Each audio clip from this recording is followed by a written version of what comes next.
Volume 15. The War Chief of the Ottawas, a Chronicle of the Pontiac War. By Thomas Guthrie Marquis, Toronto, 1915. I. The Times and the Men 2. Pontiac and the Tribes of the Hinterland 3. The Gathering Storm 4. The Siege of Detroit v. The Fall of the Lesser Fort 6. The Relief of Fort Pitt 7. Detroit once more 8. Winding up the Indian War. Bibliographical note. Chapter 1. The Times and the Men. There was rejoicing throughout the 13 colonies, in the month of September 1760, when news arrived of the capitulation of Montreal. Bonfires flamed forth and prayers were offered up in the churches and meeting houses in gratitude for deliverance from a foe that for over 100 years had harried and had caused the Indians to harry the frontier settlements. The French armies were defeated by land, the French fleets were beaten at sea. The troops of the enemy had been removed from North America, and so powerless was France on the ocean that, even if success should crown her arms on the European continent, where the 7 Years' War was still raging, it would be impossible for her to transport a new force to America. The principal French forts in America were occupied by British troops. Louisbourg had been razed to the ground, the British flag waved over Quebec, Montreal, and Niagara, and was soon to be raised on all the lesser forts in the territory known as Canada. The Mississippi Valley from the Illinois River southward alone remained to France. Vincennes on the Wabash and Fort Chartres on the Mississippi were the only posts in the hinterland occupied by French troops. These posts were under the government of Louisiana, but even these the American colonies were prepared to claim, basing the right on their sea-to-sea charters. The British in America had found the strip of land between the Alleghenies and the Atlantic far too narrow for a rapidly increasing population, but their advance westward had been barred by the French. Now, praise the Lord, the French were out of the way, and American traders and settlers could exploit the profitable fur fields and the rich agricultural lands of the region beyond the mountains. True, the Indians were there, but these were not regarded as formidable foes. There was no longer any occasion to consider the Indians, so thought the colonists, and the British officers in America. The red men had been a force to be reckoned with only because the French had supplied them with the sinews of war, but they might now be treated like other denizens of the forest, the bears, the wolves, and the wild cats. For this mistaken policy the British colonies were to pay a heavy price. The French and the Indians, save for one exception, had been on terms of amity from the beginning. The reason for this was that the French had treated the Indians with studied kindness. The one exception was the Iroquois League or Six Nations. Champlain, in the first years of his residence at Quebec, had joined the Algonquins and Hurons in an attack on them, which they never forgot, and in spite of the noble efforts of French missionaries and a lavish bestowal of gifts, the Iroquois thorn remained in the side of New France. But with the other Indian tribes the French worked hand in hand, with the cross and the priest ever in advance of the traders' pack. French missionaries were the first white men to settle in the populous Huron country near Lake Simcoe. A missionary was the first European to catch a glimpse of Georgian Bay, and a missionary was probably the first of the French race to launch his canoe on the lordly Mississippi. As a father the priest watched over his wilderness flock, while the French traders fraternized with the red men, and often mated with dusky beauties. Many French traders, according to Sir William Johnson, a good authority, of whom we shall learn more later, were gentlemen in manners, character, and dress, and they treated the natives kindly. At the great centers of trade, Montreal, Three Rivers, and Quebec, the chiefs were royally received with roll of drum and salute of guns. The governor himself, the Big Mountain, as they called him, would extend to them a welcoming hand and take part in their feastings and councils. At the inland trading posts the Indians were given goods for their winter hunts on credit and loaded with presents by the officials. To such an extent did the custom of giving presents prevail, that it became a heavy tax on the treasury of France, insignificant, however, compared with the alternative of keeping in the hinterland an armed force. The Indians, too, had fought side by side with the French in many notable engagements. They had aided Montcalm, and had assisted in such triumphs as the defeat of Braddock. They were not only friends of the French, they were sword companions. The British colonists could not, of course, entertain friendly feelings towards the tribes which sided with their enemies and often devastated their homes and murdered their people. But it must be admitted that, from the first, the British in America were far behind the French in Christian-like conduct towards the native races. The colonial traders generally despised the Indians and treated them as of commercial value only, as gatherers of pelts, and held their lives in little more esteem than the lives of the animals that yielded the pelts. The missionary zeal of New England, compared with that of New France, was exceedingly mild. Rum was a leading article of trade. The Indians were often cheated out of their furs. In some instances they were slain and their packs stolen. Sir William Johnson described the British traders as men of no zeal or capacity, men who even sacrificed the credit of the nation to the basest purposes. There were exceptions, of course, in such men as Alexander Henry and Johnson himself, who, besides being a wise official and a successful military commander, was one of the leading traders. No sooner was New France vanquished than the British began building new forts and blockhouses in the hinterland. Footnote: by the hinterland is meant, of course, the regions beyond the zone of settlement, roughly, all west of Montreal and the Alleghenies. Since the French were no longer to be reckoned with, why were these forts needed? Evidently, the Indians thought, to keep the red children in subjection and to deprive them of their hunting grounds. The gardens they saw in cultivation about the forts were to them the forerunners of general settlement. The French had been content with trade. The British appropriated lands for farming, and the coming of the white settler meant the disappearance of game. Indian chiefs saw in these forts and cultivated strips of land a desire to exterminate the red man and steal his territory, and they were not far wrong. Outside influences, as well, were at work among the Indians.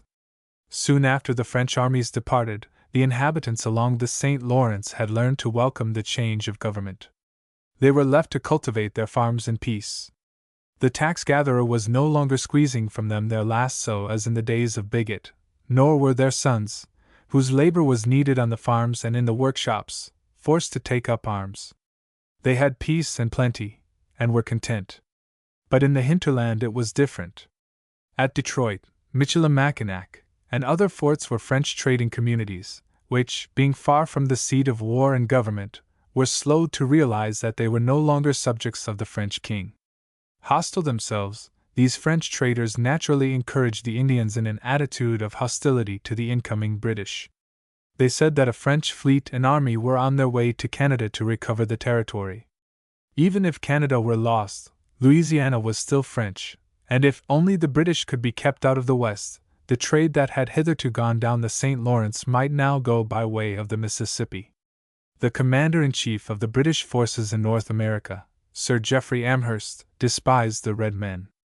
They were only fit to live with the inhabitants of the woods, being more nearly allied to the brute than to the human creation. Other British officers had much the same attitude. Colonel Henry Bouquet, on a suggestion made to him by Amherst that blankets infected with smallpox might be distributed to good purpose among the savages, not only fell in with Amherst's views, but further proposed that dogs should be used to hunt them down.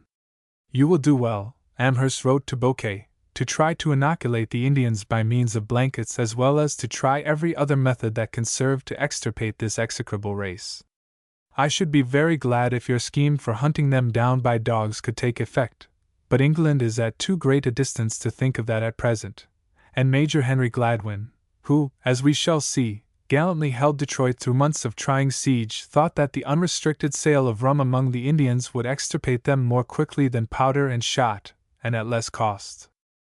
There was, however, one British officer, at least, in America who did not hold such views towards the natives of the soil. Sir William Johnson, through his sympathy and generosity, had won the friendship of the Six Nations, the most courageous and the most cruel of the Indian tribes. Footnote: for more about Sir William Johnson, see the War Chief of the Six Nations in the series. It has been said by a recent writer that Johnson was as much Indian as white man.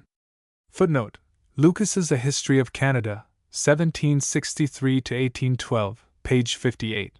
Nothing could be more misleading. Johnson was simply an enlightened Irishman of broad sympathies who could make himself at home in palace, hut, or wigwam. He was an astute diplomatist, capable of winning his point in controversy with the most learned and experienced legislators of the colonies, a successful military leader, a most successful trader, and there was probably no more progressive and scientific farmer in America. He had a cultivated mind.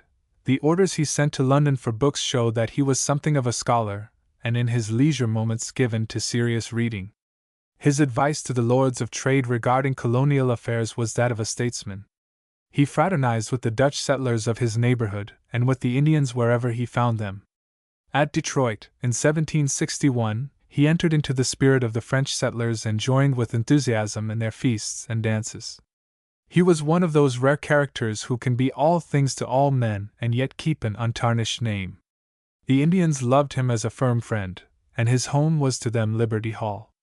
But for this man the Indian rising against British rule would have attained greater proportions. At the critical period he succeeded in keeping the Six Nations loyal, save for the Senecas. This was most important, for had the Six Nations joined in the war against the British, it is probable that not a fort west of Montreal would have remained standing. The line of communication between Albany and Oswego would have been cut, provisions and troops could not have been forwarded, and inevitably, both Niagara and Detroit would have fallen. But as it was, the Pontiac War proved serious enough. It extended as far north as Sault Ste. Marie and as far south as the borders of South Carolina and Georgia. Detroit was cut off for months. The Indians drove the British from all other points on the Great Lakes west of Lake Ontario. For a time they triumphantly pushed their war parties, plundering and burning and murdering, from the Mississippi to the frontiers of New York. During the year 1763 more British lives were lost in America than in the memorable year of 1759, the year of the Siege of Quebec and the world-famous Battle of the Plains of Abraham. Chapter 2: Pontiac and the Tribes of the Hinterland. Foremost among the Indian leaders was Pontiac, the over-chief of the Ottawa Confederacy. It has been customary to speak of this chief as possessed of princely grandeur and as one honored and revered by his subjects. But it was not by a display of princely dignity, or by inspiring awe and reverence, that he influenced his bloodthirsty followers. His chief traits were treachery and cruelty, and his preeminence in these qualities commanded their respect. His conduct of the siege of Detroit, as we shall see, was marked by duplicity and diabolic savagery. He has often been extolled for his skill as a military leader, and there is a good deal in his siege of Detroit, and in the murderous ingenuity of some of his raids to support this view. But his principal claim to distinction is due to his position as the head of a confederacy, whereas the other chiefs in the conflict were merely leaders of single tribes, and to the fact that he was situated at the very center of the theater of war. News from Detroit could be quickly heralded along the canoe routes and forest trails to the other tribes, and it thus happened that when Pontiac struck, the whole Indian country rose in arms. But the evidence clearly shows that, except against Detroit and the neighboring blockhouses, he had no part in planning the attacks. The war as a whole was a leaderless war. Let us now look for a moment at the Indians who took part in the war. Immediately under the influence of Pontiac were three tribes: the Ottawas, the Chippewas, and the Potawatomis. These had their hunting grounds chiefly in the Michigan Peninsula, and formed what was known as the Ottawa Confederacy, or the Confederacy of the Three Fires. It was at the best a loose confederacy, with nothing of the organized strength of the Six Nations. The Indians in it were of a low type, sunk in savagery and superstition. A leader such as Pontiac naturally appealed to them. They existed by hunting and fishing, feasting today and famishing tomorrow, and were easily roused by the hope of plunder. The weekly manned forts containing the white man's provisions, ammunition, and traders' supplies were an attractive lure to such savages. Within the Confederacy, however, there were some who did not rally round Pontiac. The Ottawas of the northern part of Michigan, under the influence of their priest, remained friendly to the British. Including the Ottawas and Chippewas of the Ottawa and Lake Superior, the Confederates numbered many thousands, yet at no time was Pontiac able to command from among them more than 1,000 warriors. In close alliance with the Confederacy of the Three Fires were the tribes dwelling to the west of Lake Michigan, the Menominees, the Winnebagos, and the Sacs and Foxes. These tribes could put into the field about 1,200 warriors, but none of them took part in the war save in one instance, when the Sacs, moved by the hope of plunder, assisted the Chippewas in the capture of Fort Michilimackinac. The Wyandots living on the Detroit River were a remnant of the ancient Hurons of the famous mission near Lake Simcoe. For more than a century they had been bound to the French by ties of amity. They were courageous, intelligent, and in every way on a higher plane of life than the tribes of the Ottawa Confederacy. Their 250 braves were to be Pontiac's most important allies in the siege of Detroit. South of the Michigan Peninsula, about the headwaters of the rivers Maumee and Wabash, dwelt the Miamis, numbering probably about 1,500. Influenced by French traders and by Pontiac's emissaries, they took to the warpath, and the British were thus cut off from the trade route between Lake Erie and the Ohio. The tribes just mentioned were all that came under the direct influence of Pontiac. Farther south were other nations who were to figure in the impending struggle. The Wyandots of Sandusky Bay, at the southwest corner of Lake Erie, had about 200 warriors, and were in alliance with the Senecas and Delawares. Living near Detroit, they were able to assist in Pontiac's siege. Directly south of these, along the Scioto, dwelt the Shawnees, the tribe which later gave birth to the Great Tecumseh, with 300 warriors. East of the Shawnees, between the Muskingum and the Ohio, were the Delawares. At one time this tribe had lived on both sides of the Delaware River in Pennsylvania and New York, and also in parts of New Jersey and Delaware. They called themselves Lenni Lenape, real men, but were, nevertheless, conquered by the Iroquois, who made women of them, depriving them of the right to declare war or sell land without permission. Later, through an alliance with the French, they won back their old independence. But they lay in the path of white settlement, and were ousted from one hunting ground after another, until finally they had to seek homes beyond the Alleghenies. The British had robbed the Delawares of their ancient lands, and the Delawares hated with an undying hatred the race that had injured them. They mustered 600 warriors. Almost directly south of Fort Niagara, by the upper waters of the Genesee and Allegheny rivers, lay the homes of the Senecas, one of the Six Nations. This tribe looked upon the British settlers in the Niagara region as squatters on their territory. It was the Senecas, not Pontiac, who began the plot for the destruction of the British in the hinterland, and in the war which followed more than 1,000 Seneca warriors took part. Happily, as has been mentioned, Sir William Johnson was able to keep the other tribes of the Six Nations loyal to the British, but the doorkeepers of the Long House, as the Senecas were called, stood aloof and hostile. The motives of the Indians in the rising of 1763 may, therefore, be summarized as follows: amity with the French, hostility towards the British, hope of plunder, and fear of aggression. The first three were the controlling motives of Pontiac's Indians about Detroit.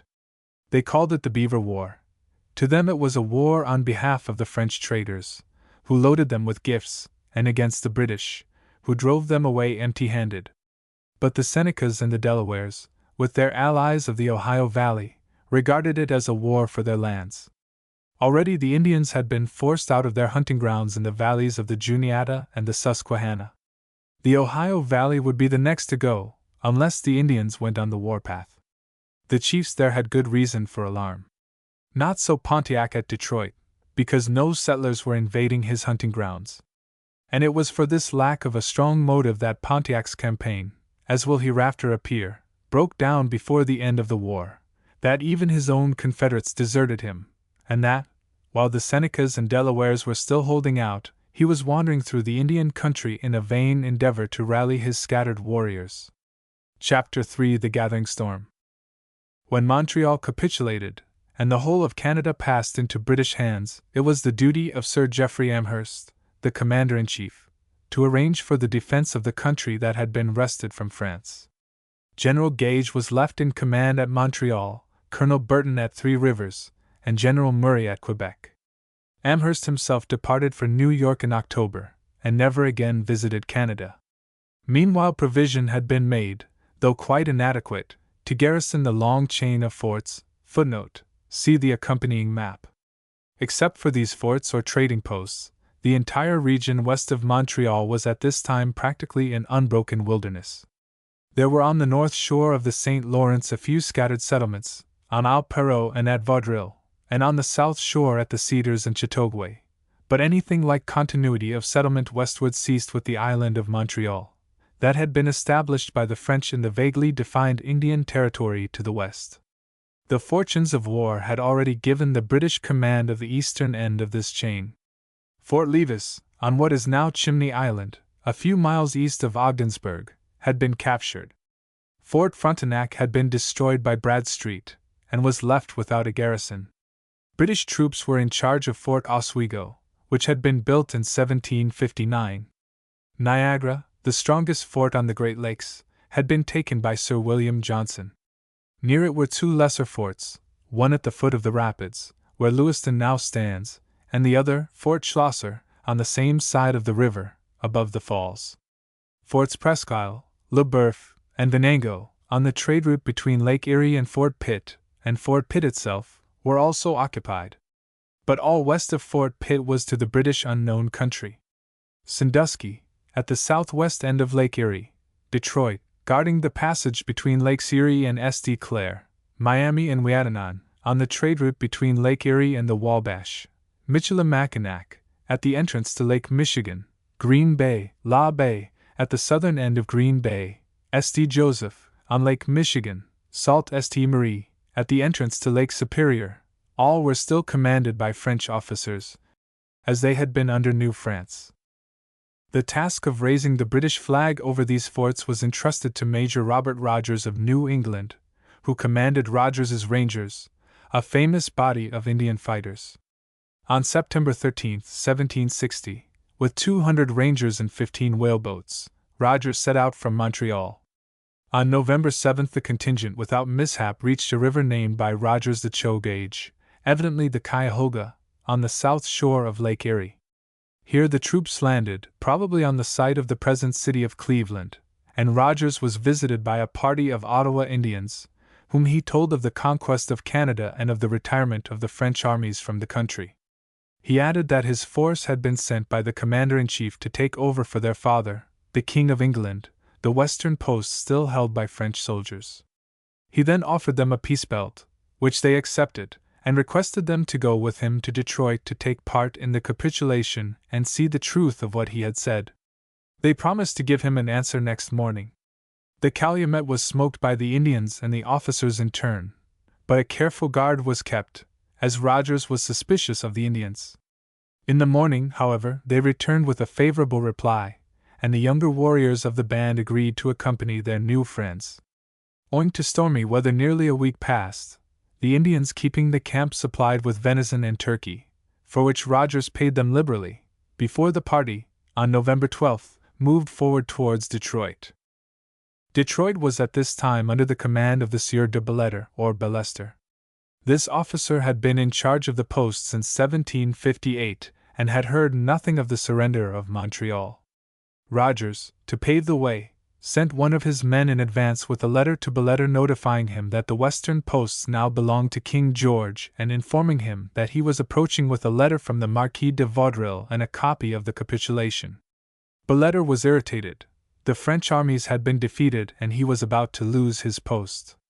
He at first refused to believe the tidings, and it appears that he endeavored to rouse the inhabitants and Indians about Detroit to resist the approaching British, for on November 20 several Wyandot sachems met the advancing party and told Rogers that 400 warriors were in ambush at the entrance to the Detroit River to obstruct his advance. The Wyandots wished to know the truth regarding the conquest of Canada, and on being convinced that it was no fabrication, they took their departure in good temper. On the 23rd, Indian messengers, among whom was an Ottawa chief, in Rogers's journal of this trip no mention is made of Pontiac's name. In a concise account of North America, published in 1765, with Rogers's name on the title page, a detailed account of a meeting with Pontiac at the Cuyahoga is given, but this book seems to be of doubtful authenticity. It was, however, accepted by Parkman, arrived at the British camp, at the western end of Lake Erie, reporting that Bellester intended to fight and that he had arrested the officer who bore Rogers's message. Bellester's chief reason for doubting the truth of Rogers's statement appears to have been that no French officers had accompanied the British contingent from Montreal. When the troops entered the Detroit River, Rogers sent Captain Donald Campbell to the fort with a copy of the capitulation of Montreal and Vaudreuil's letter instructing Bellêtre to hand over his fort to the British. These documents were convincing, and Bellêtre, footnote, although Bellêtre received Rogers and his men in no friendly spirit, he seems soon to have become reconciled to British rule, for in 1763 he was appointed to the First Legislative Council of Canada, and until the time of his death in May 1793 he was a highly respected citizen of Quebec, consented, though with no good grace. And on November 29 Rogers formally took possession of Detroit. It was an impressive ceremony. Some 700 Indians were assembled in the vicinity of Fort Detroit, and ever ready to take sides with the winning party, appeared about the stockade painted and plumed in honor of the occasion. When the lilies of France were lowered and the cross of St. George was thrown to the breeze, the barbarous horde uttered wild cries of delight. A new and rich people had come to their hunting grounds, and they had visions of unlimited presents of clothing, ammunition, and rum. After the fort was taken over, the militia were called together, and disarmed and made to take the oath of allegiance to the British king. Captain Campbell was installed in command of the fort, and Bellêtre and the other prisoners of war were sent to Philadelphia. 2 officers were dispatched with 20 men to bring the French troops from Forts Miami and Ouiatenon. A few soldiers were stationed at Fort Miami to keep the officers at Detroit informed of any interesting events in that neighborhood. Provisions being scarce at Detroit, Rogers sent the majority of his force to Niagara, and on December 10 set out for Michilimackinac with an officer and 37 men. But he was driven back by stormy weather and ice, and forced, for the present year, to give up the attempt to garrison the posts on Lakes Huron and Michigan. Leaving everything in peace at Detroit, Rogers went to Fort Pitt, and for 9 months the forts in the country of the Ottawa Confederacy were to be left to their own resources. Meanwhile, the Indians were getting into a state of unrest. The presents, on which they depended so much for existence, were not forthcoming, and rumors of trouble were in the air. Senecas, Shawnees, and Delawares were sending war belts east and west and north and south. A plot was on foot to seize Pitt, Niagara, and Detroit. Seneca ambassadors had visited the Wyandots in the vicinity of Detroit, urging them to fall on the garrison. After an investigation, Captain Campbell reported to Amherst that an Indian rising was imminent, and revealed a plot, originated by the Senecas, which was identical with that afterwards matured in 1763 and attributed to Pontiac's initiative. Campbell warned the commandants of the other forts of the danger, and the Indians, seeing that their plans were discovered, assumed a peaceful attitude. Still, the situation was critical, and to allay the hostility of the natives and gain their confidence, Amherst dispatched Sir William Johnson to Detroit with instructions to settle and establish a firm and lasting treaty between the British and the Ottawa Confederacy and other nations inhabiting the Indian Territory, to regulate the fur trade at the posts, and to settle the price of clothes and provisions. He was likewise to collect information as exhaustive as possible regarding the Indians, their manners and customs, and their abodes. He was to find out whether the French had any shipping on Lakes Huron, Michigan, and Superior, what were the best posts for trade, and the price paid by the French for pelts. He was also to learn, if possible, how far the boundaries of Canada extended towards the Mississippi, and the number of French posts, settlements, and inhabitants along that river. Sir William left his home at Fort Johnson on the Mohawk River early in July 1761. Scarcely had he begun his journey when he was warned that it was dangerous to proceed, as the nations in the West were unfriendly, and would surely fall upon his party. But Johnson was confident that his presence among them would put a stop to any such wicked design. As he advanced up Lake Ontario, the alarming reports continued.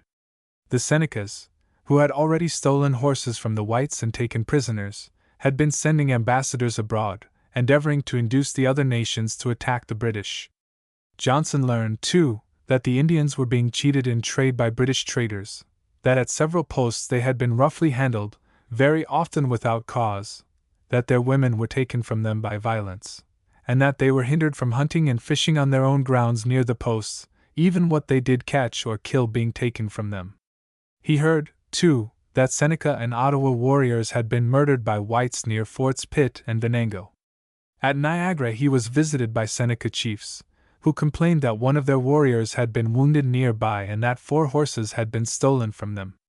Johnson evidently believed the story, for he gave them 2 casks of rum, some paint and money to make up their loss, and they left him well satisfied.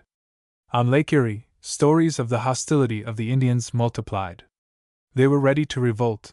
Even before leaving Niagara, Johnson had it on good authority that the Indians were certainly determined to rise and fall on the English, and that several thousands of the Ottawas and other nations had agreed to join the dissatisfied member of the Six Nations in this scheme or plot. But Johnson kept on his way, confident that he could allay dissatisfaction and win all the nations to friendship. When Sir William reached Detroit on September 3, he was welcomed by musketry volleys from the Indians and by cannon from the fort.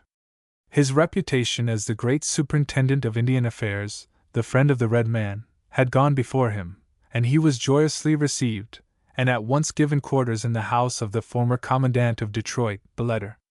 On the day following his arrival, the Wyandots and other Indians, with their priest, Father Pierre Potier, called Pot-Eye by Johnson, waited on him. He treated them royally, and gave them pipes and tobacco and a barbecue of a large ox roasted whole. He found the French inhabitants most friendly, especially Pierre Chesne, better known as La Butte, the interpreter of the Wyandots, and S.D. Martin, the interpreter of the Ottawas. The ladies of the settlement called on him, and were regaled with cakes, wine, and cordial. He was hospitably entertained by the officers and settlers, and in return gave several balls, at which, it appears, he danced with Mademoiselle Curie, a fine girl. This vivacious lady evidently made an impression on the susceptible Irishman, for after the second ball, there never was so brilliant an affair at Detroit before. He records in his private diary, "Promised to write Mademoiselle Curie my sentiments." While at Niagara on his journey westward, Johnson had been joined by Major Henry Gladwin, to whom Amherst had assigned the duty of garrisoning the western forts and taking over in person the command of Fort Detroit.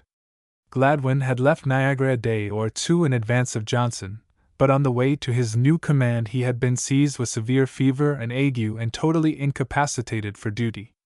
On Johnson fell the task of making arrangements for the still unoccupied posts.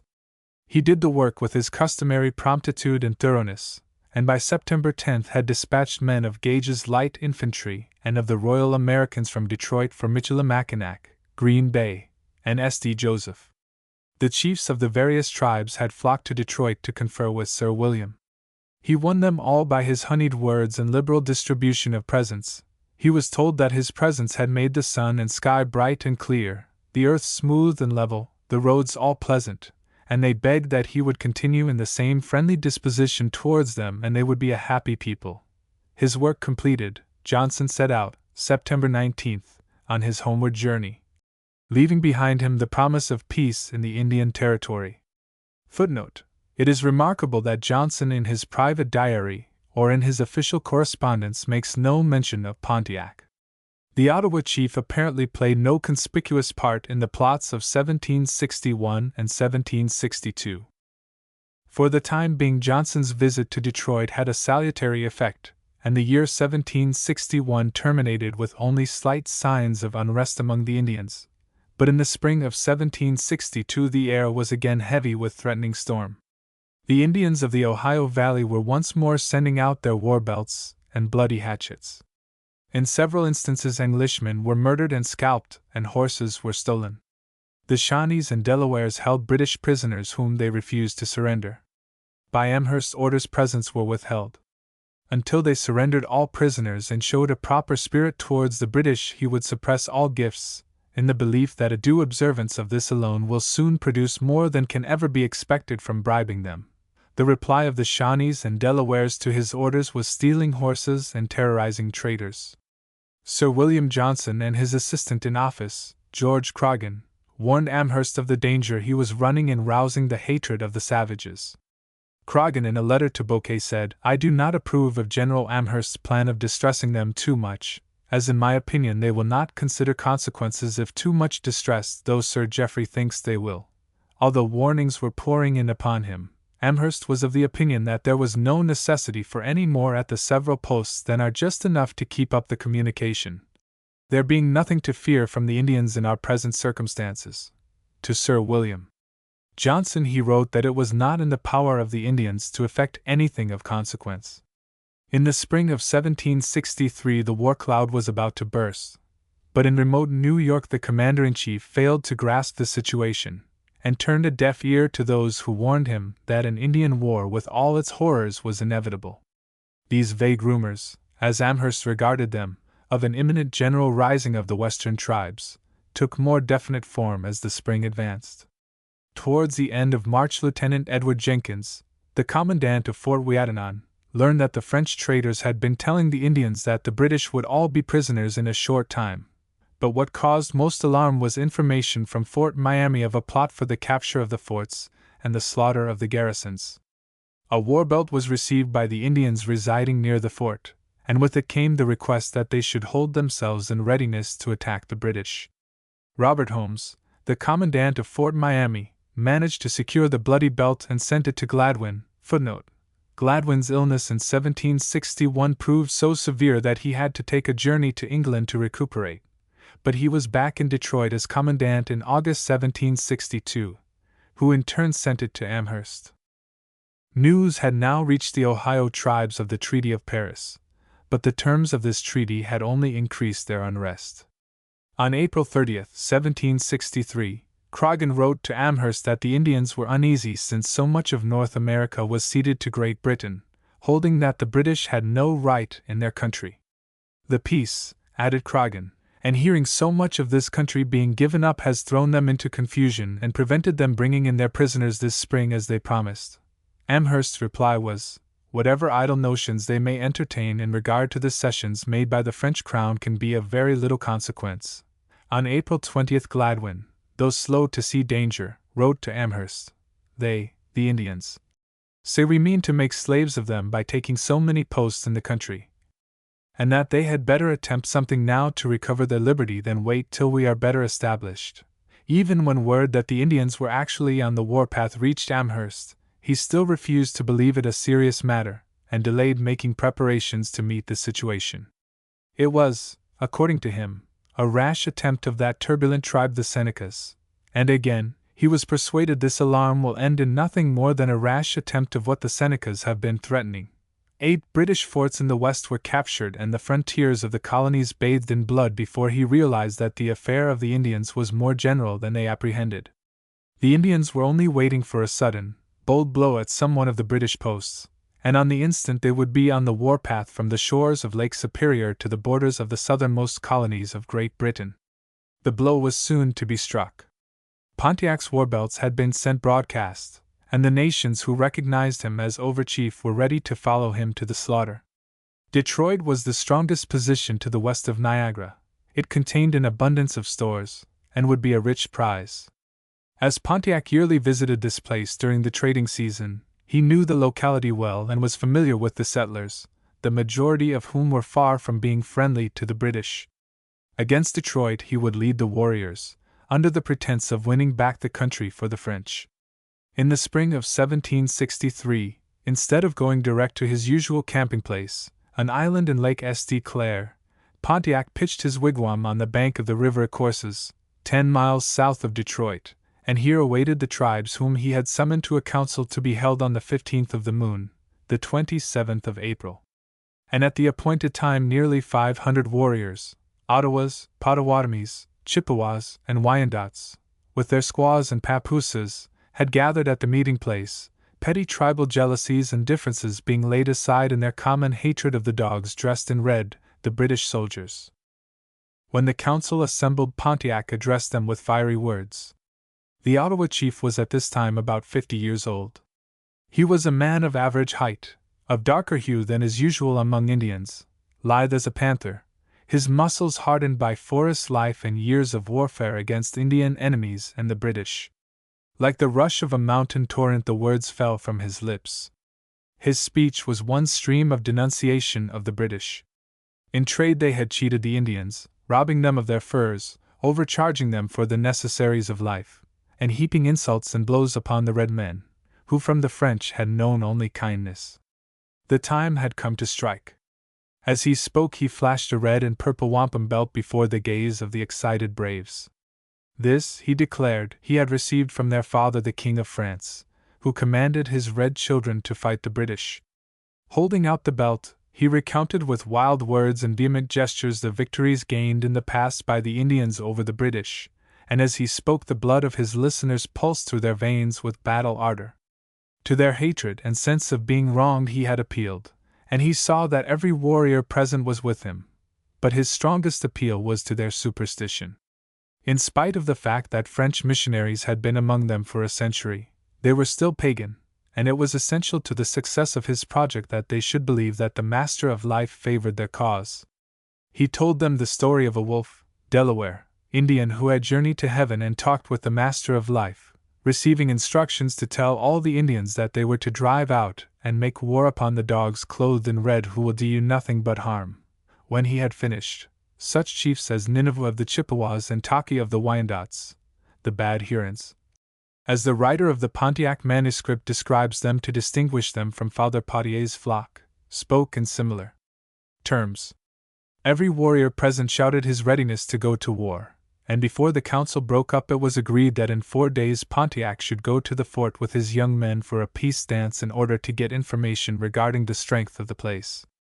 The blow must be struck before the spring boats arrived from the Niagara with supplies and additional troops. The council at an end, the different tribes scattered to their several summer villages, seemingly peaceful Indians who had gathered together for trade. Chapter 4: The Siege of Detroit.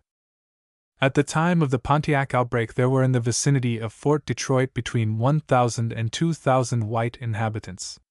Yet the place was little more than a wilderness post.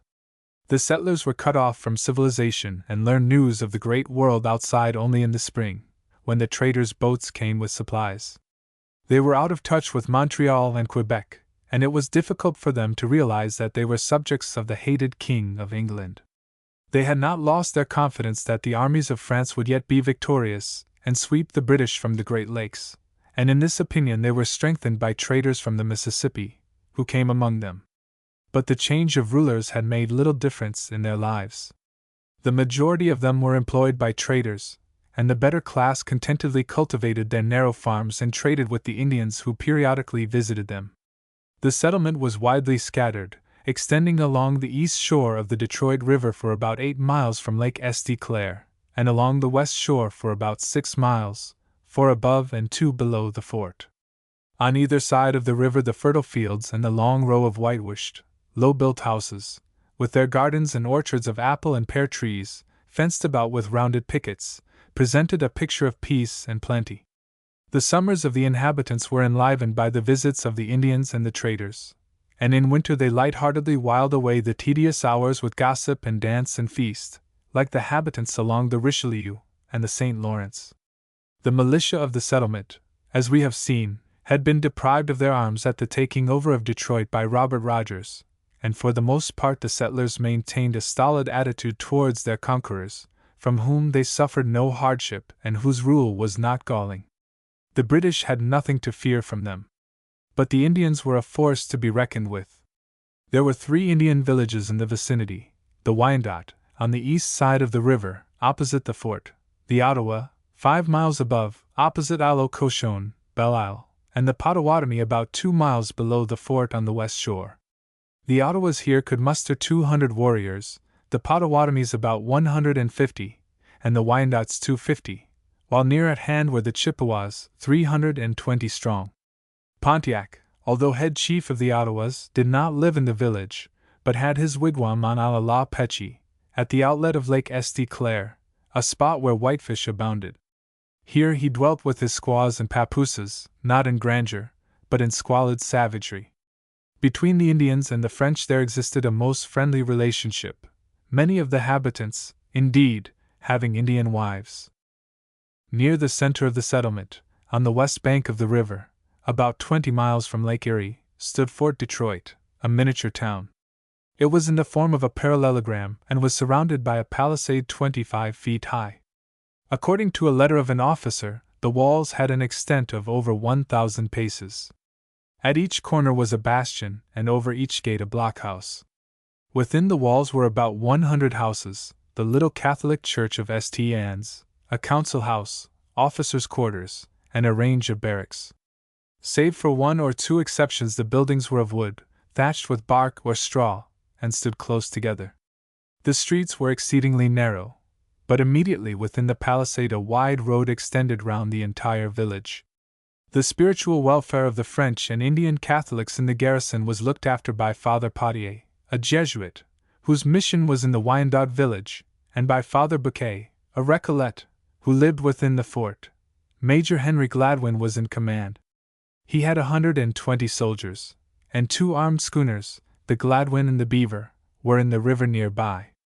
On the first day of May 1763, Pontiac came to the main gate of the fort asking to be allowed to enter, as he and the warriors with him, 40 in all, desired to show their love for the British by dancing the calumet or peace dance.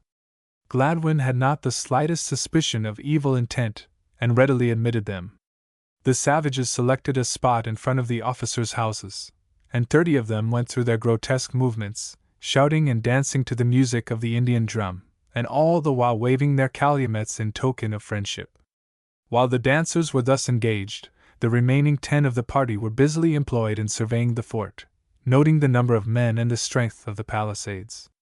The dance lasted about an hour. Presents were then distributed to the Indians, and all took their departure. Pontiac now summoned the Indians about Detroit to another council. On this occasion the chiefs and warriors assembled in the council house in the Potawatomi village south of the fort. When all were gathered together, Pontiac rose and, as at the council at the river courses, in a torrent of words and with vehement gestures, denounced the British.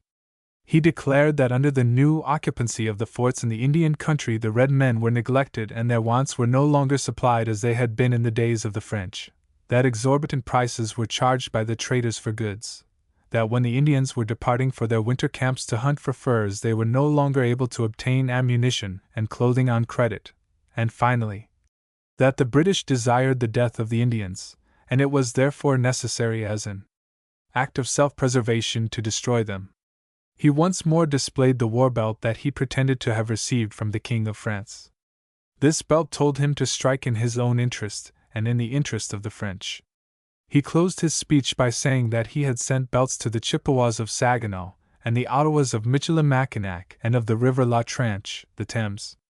Seeing that his words were greeted with grunts and shouts of approval and that the assembled warriors were with him to a man, Pontiac revealed a plan he had formed to seize the fort and slaughter the garrison. He and some 50 chiefs and warriors would wait on Gladwin on the pretense of discussing matters of importance. Each one would carry beneath his blanket a gun, with the barrel cut short to permit of concealment. Warriors and even women were to enter the fort as if on a friendly visit and take up positions of advantage in the streets, in readiness to strike with tomahawks, knives, and guns, all which they were to have concealed beneath their blankets. At the council Pontiac was to address Gladwin and, in pretended friendship, hand him a wampum belt. If it were wise to strike, he would on presenting the belt hold its reverse side towards Gladwin. This was to be the signal for attack.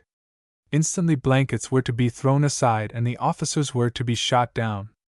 At the sound of firing in the council room the Indians in the streets were to fall on the garrison and every British soldier was to be slain, care being taken that no Frenchman suffered.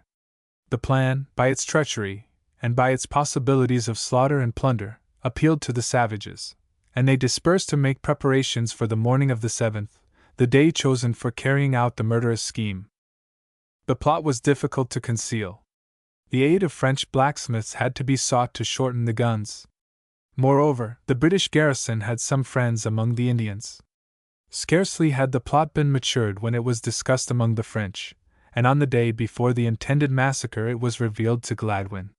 His informant is not certainly known. A Chippewa maiden, an old squaw, several Frenchmen, and an Ottawa named Mohegan have been mentioned. It is possible that Gladwin had it from a number of sources, but most likely from Mohegan. The Pontiac manuscript, probably the work of Robert Navarre, the keeper of the notarial records of the settlement, distinctly states that Mohegan revealed the details of the plot with the request that Gladwin should not divulge his name, for, should Pontiac learn, the informer would surely be put to death. This would account for the fact that Gladwin, even in his report of the affair to Amherst, gives no hint as to the person who told him. Gladwin at once made preparations to receive Pontiac and his chiefs. On the night of the 6th, instructions were given to the soldiers and the traders within the fort to make preparations to resist an attack, and the guards were doubled. As the sentries peered out into the darkness, occasional yells and whoops and the beating of drums reached their ears, telling of the war dance that was being performed in the Indian villages to hearten the warriors for the slaughter. Gladwin determined to act boldly. On the morning of the 7th, all the traders' stores were closed and every man capable of bearing weapons was under arms. But the gates were left open as usual, and shortly after daylight Indians and squaws by 2s and 3s began to gather in the fort as if to trade. At 10 in the morning a line of chiefs with Pontiac at their head filed along the road leading to the river gate. All were painted and plumed and each one was wrapped in a brightly colored blanket. When they entered the fort they were astonished to see the warlike preparations, but stoically concealed their surprise. Arrived in the council chamber, the chiefs noticed the sentinels standing at arms, the commandant and his officers seated, their faces stern and set, pistols in their belts and swords by their sides. So perturbed were the chiefs by all this warlike display that it was some time before they would take their seats on the mats prepared for them. At length they recovered their composure, and Pontiac broke the silence by asking why so many of the young men were standing in the streets with their guns. Answer was made through the interpreter La Butte that it was for exercise and discipline. Pontiac then addressed Gladwin, vehemently protesting friendship. All the time he was speaking Gladwin bent on him a scrutinizing gaze, and as the chief was about to present the wampum belt, a signal was given and the drums crashed out a charge. Every doubt was removed from Pontiac's mind. His plot was discovered. His nervous hand lowered the belt, but he recovered himself immediately and presented it in the ordinary way. Gladwin replied to his speech sternly, but kindly, saying that he would have the protection and friendship of the British so long as he merited it. A few presents were then distributed among the Indians, and the council ended. The chiefs, with their blankets still tightly wrapped about them, filed out of the council room and scattered to their villages, followed by the disappointed rabble of fully 300 Indians, who had assembled in the fort. On the morrow, Pontiac, accompanied by 3 chiefs, again appeared at the fort, bringing with him a pipe of peace. When this had been smoked by the officers and chiefs, he presented it to Captain Campbell, as a further mark of friendship. The next day he was once more at the gates seeking entrance. But he found them closed. Gladwin felt that the time had come to take no chances. This morning a rabble of Potawatomis, Ottawas, Wyandots, and Chippewas thronged the common just out of musket range. On Pontiac's request for a conference with Gladwin he was sternly told that he might enter alone. The answer angered him, and he strode back to his followers. Now, with yells and war whoops, parties of the savages bounded away on a murderous mission. Half a mile behind the fort an English woman, Mrs. Turnbull, and her 2 sons cultivated a small farm. All 3 were straightway slain. A party of Ottawas leapt into their canoes and paddled swiftly to Isle Cochon, where lived a former sergeant, James Fisher. Fisher was seized, killed, and scalped, his young wife brutally murdered, and their 2 little children carried into captivity. On this same day news was brought to the fort that Sir Robert Davers and Captain Robertson had been murdered 3 days before on Lake St. Clair by Chippewas who were on their way from Saginaw to join Pontiac's forces. Thus began the Pontiac War in the vicinity of Detroit. For several months the garrison was to know little rest. That night at the Ottawa village arose the hideous din of the war dance, and while the warriors worked themselves into a frenzy the squaws were busy breaking camp. Before daylight the village was moved to the opposite side of the river, and the wigwams were pitched near the mouth of Parent's Creek, about 1.5 miles above the fort. On the morning of the 10th the siege began in earnest. Shortly after daybreak the yells of a horde of savages could be heard north and south and west. But few of the enemy could be seen, as they had excellent shelter behind barns, outhouses, and fences. For 6 hours they kept up a continuous fire on the garrison, but wounded only 5 men. The fort vigorously returned the fire, and none of the enemy dared attempt to rush the palisades. A cluster of buildings in the rear sheltered a particularly ferocious set of savages. A 3-pounder, the only effective artillery in the fort, was trained on this position.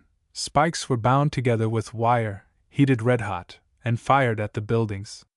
These were soon a mass of flames, and the savages concealed behind them fled for their lives.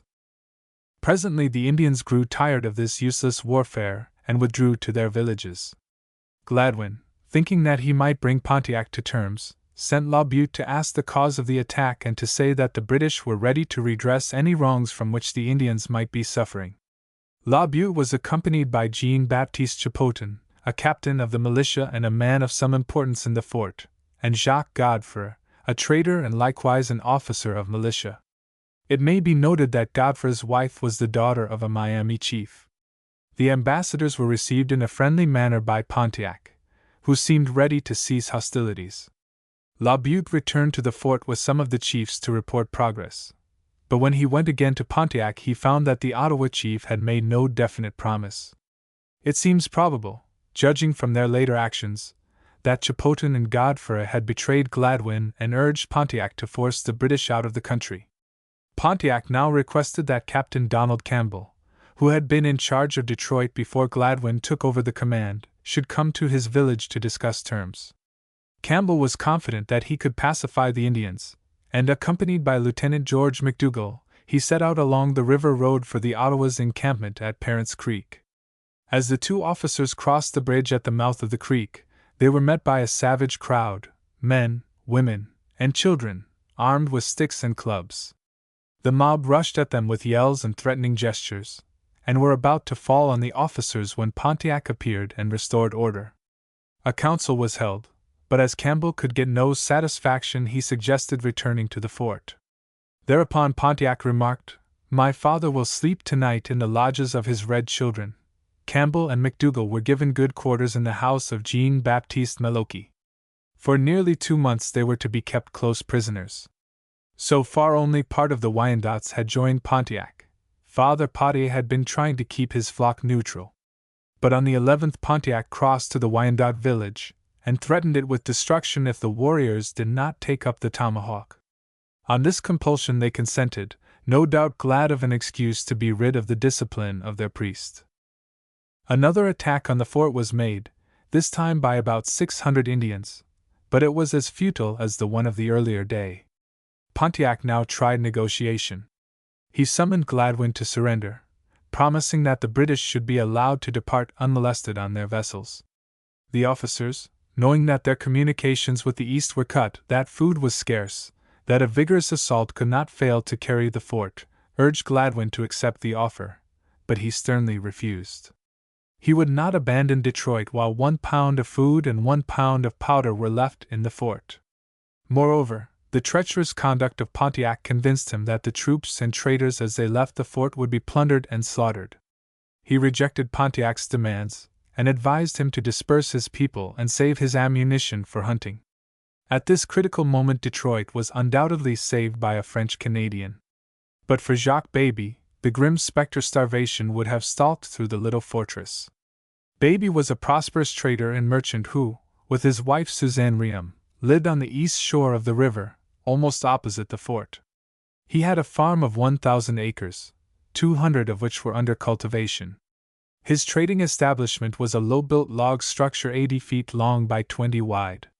He owned 30 slaves, 20 men and 10 women. He seems to have treated them kindly. At any rate, they loyally did his will. Baby agreed to get provisions into the fort by stealth, and on a dark night, about a week after the siege commenced, Gladwin had a lantern displayed on a plank fixed at the water's edge. Baby had 6 canoes in readiness.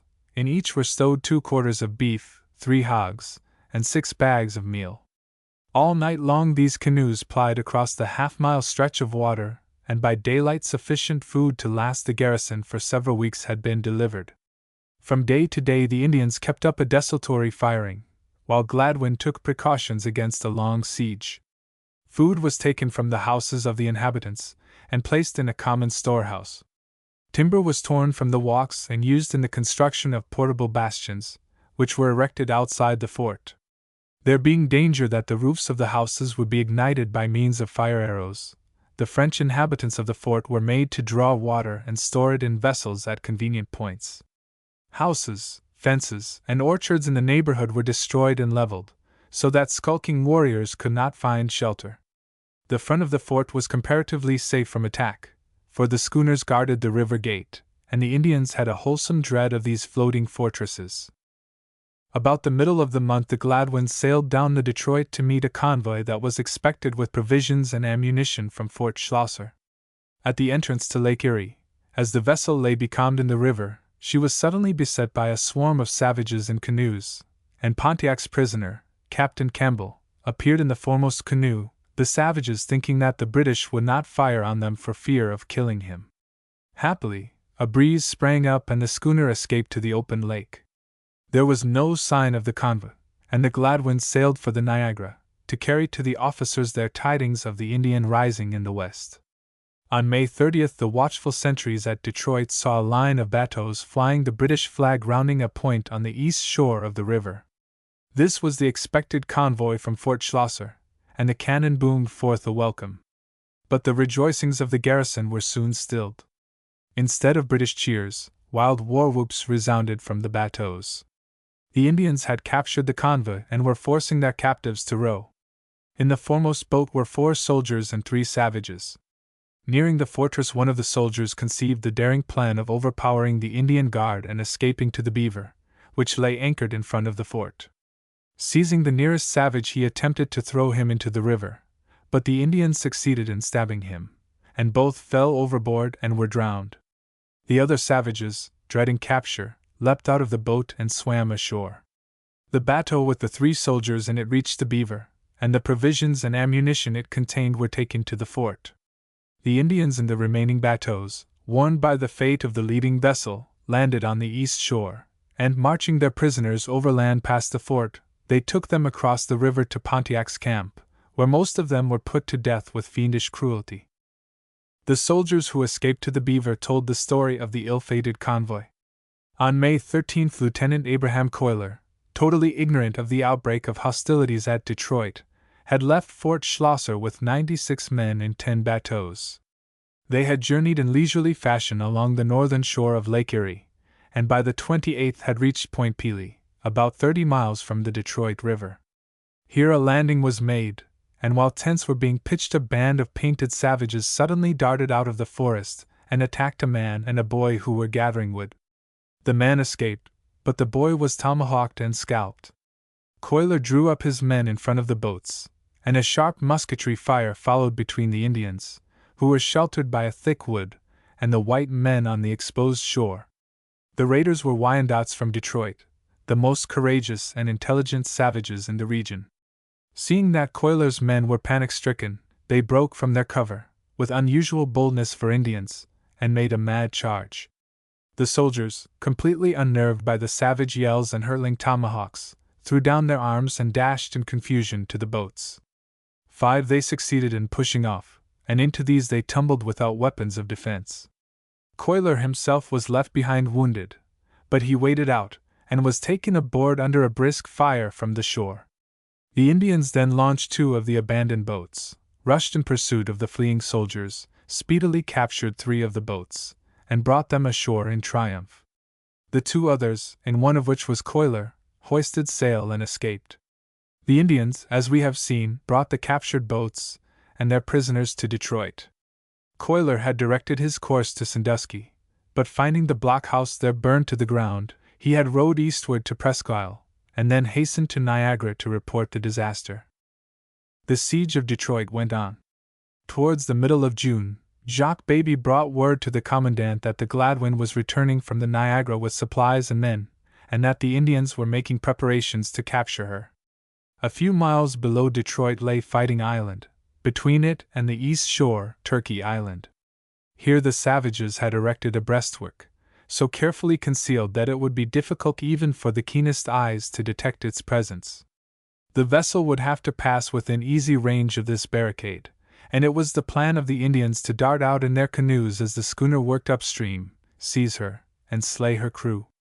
On learning this news, Gladwyn ordered cannon to be fired to notify the captain that the fort still held out, and sent a messenger to meet the vessel with word of the plot.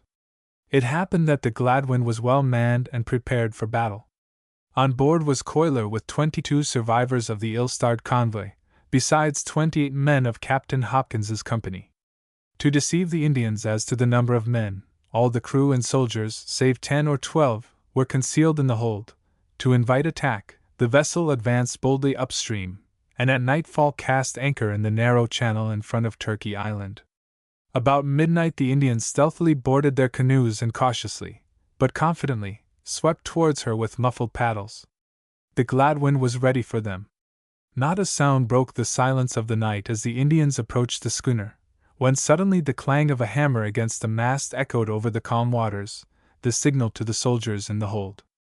The Indians were almost on their prey, but before they had time to utter the war whoop, the soldiers had come up and had attacked the savages with bullets and cannon shot. Shrieks of death arose amid the din of the firing and the splash of swimmers hurriedly making for the shore from the sinking canoes. In a moment 14 Indians were killed and as many more wounded. From behind the barricade the survivors began a harmless musketry fire against the schooner, which simply weighed anchor and drifted downstream to safety. A day or two later she cleared Turkey Island and reached the fort, pouring a shattering broadside into the Wyandotte village as she passed it. Besides the troops, the Gladwin had on board a precious cargo of 150 barrels of provisions and some ammunition. She had not run the blockade unscathed, for in passing Turkey Island 1 sergeant and 4 men had been wounded. There was rejoicing in the fort when the reinforcement marched in. This additional strength in men and provisions, it was expected, would enable the garrison to hold out for at least another month, within which time soldiers would arrive in sufficient force to drive the Indians away. In the meantime Pontiac was becoming alarmed. He had expected an easy victory, and was not prepared for a protracted siege. He had drawn on the French settlers for supplies. His warriors had slain cattle and taken provisions without the consent of the owners. Leaders in the settlement now waited on Pontiac, making complaint. He professed to be fighting for French rule, and expressed sorrow at the action of his young men, promising that in future the French should be paid. Acting, no doubt, on the suggestion of some of his French allies, he made a list of the inhabitants, drew on each for a definite quantity of supplies, and had these deposited at Meloki's house near his camp on Parent's Creek. A commissary was appointed to distribute the provisions as required. In payment he issued letters of credit, signed with his totem, the otter. It is said that all of them were afterwards redeemed, but this is almost past belief in the face of what actually happened. From the beginning of the siege Pontiac had hoped that the French traders and settlers would join him to force the surrender of the fort. The arrival of the reinforcement under Cuyler made him despair of winning without their assistance, and early in July he sent his Indians to the leading inhabitants along the river, ordering them to a council, at which he hoped by persuasion or threats to make them take up arms. This council was attended by such settlers as Robert Navarre, Zachary Sicot, Louis Campau, Antoine Coulerier, François Meloki, all men of standing and influence.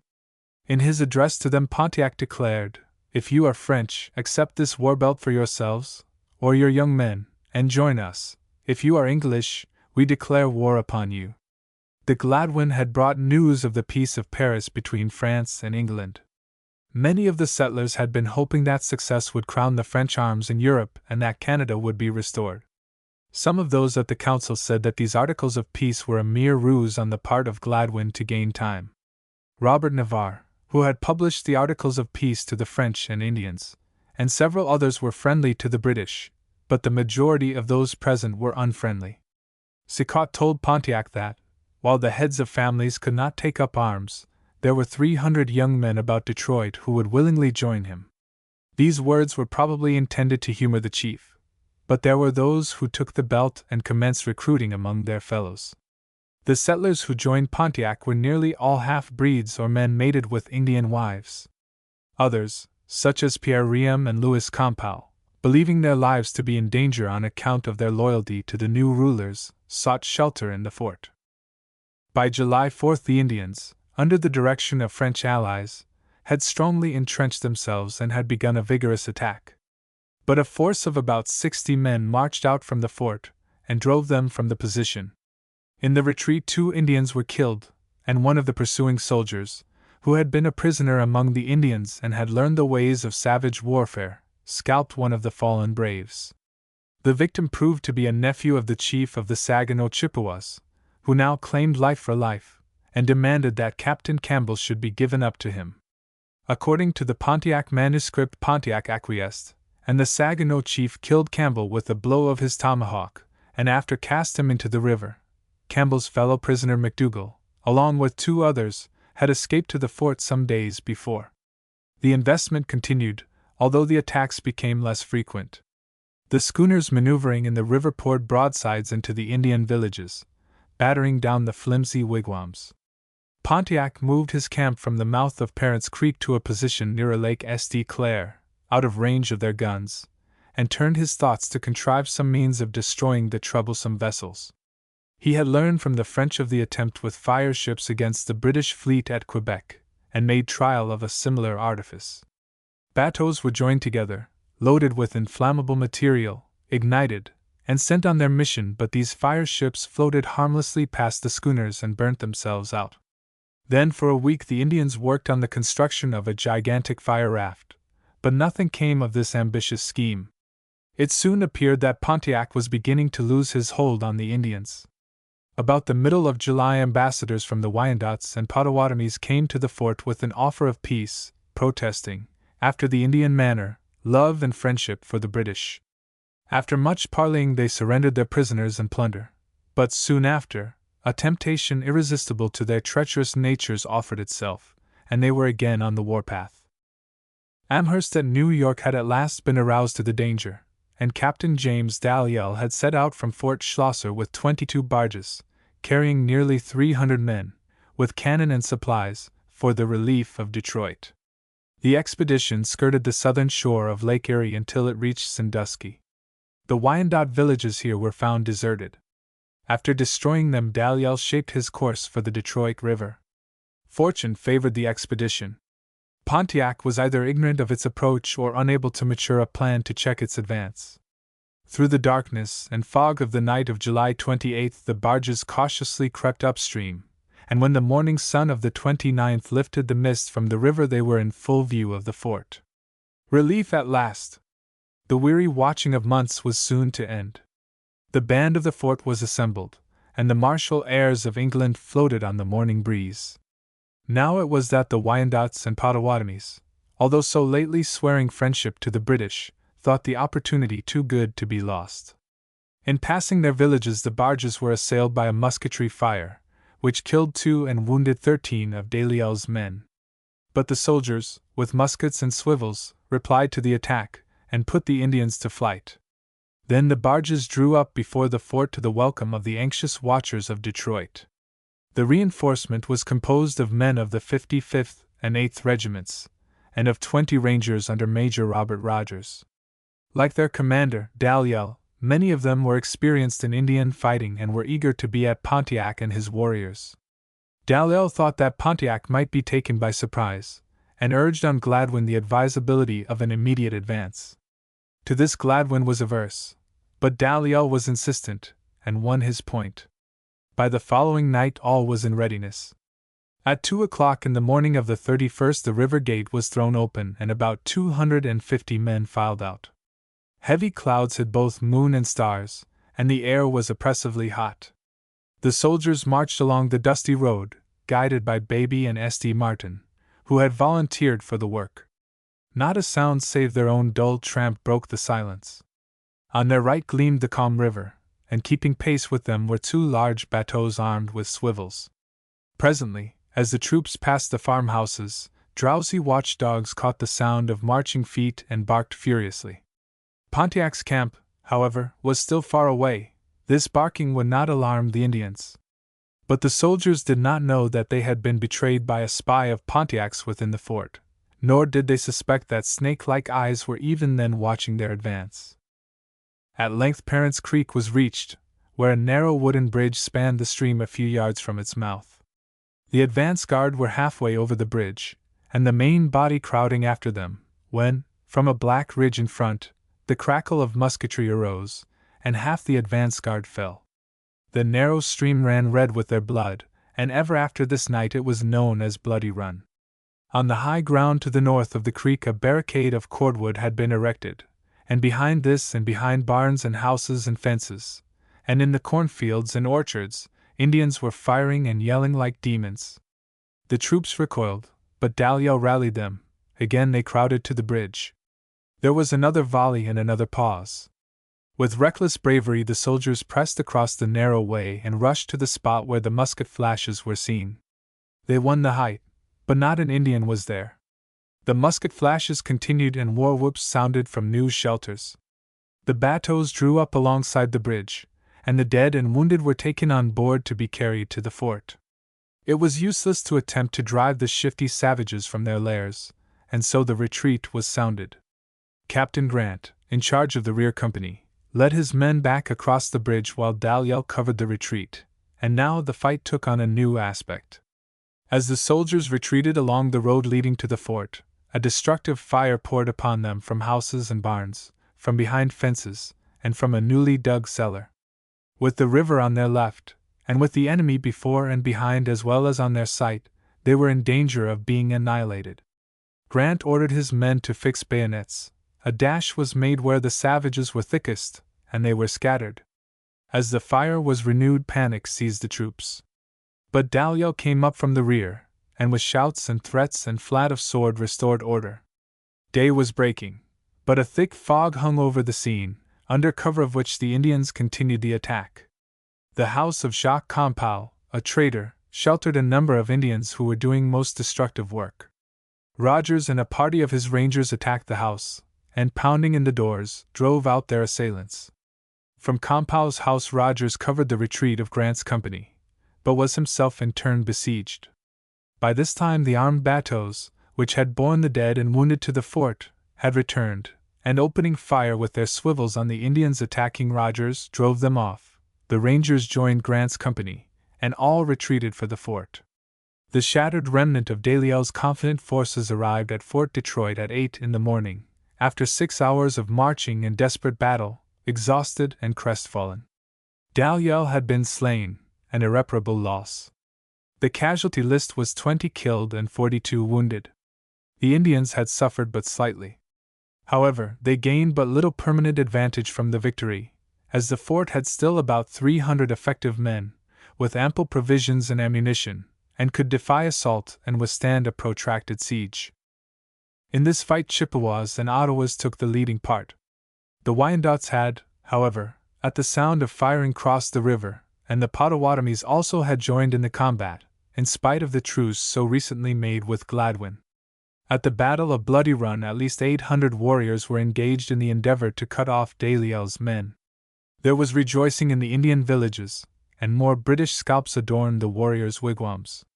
Runners were sent out to the surrounding nations with news of the victory, and many recruits were added to Pontiac's forces.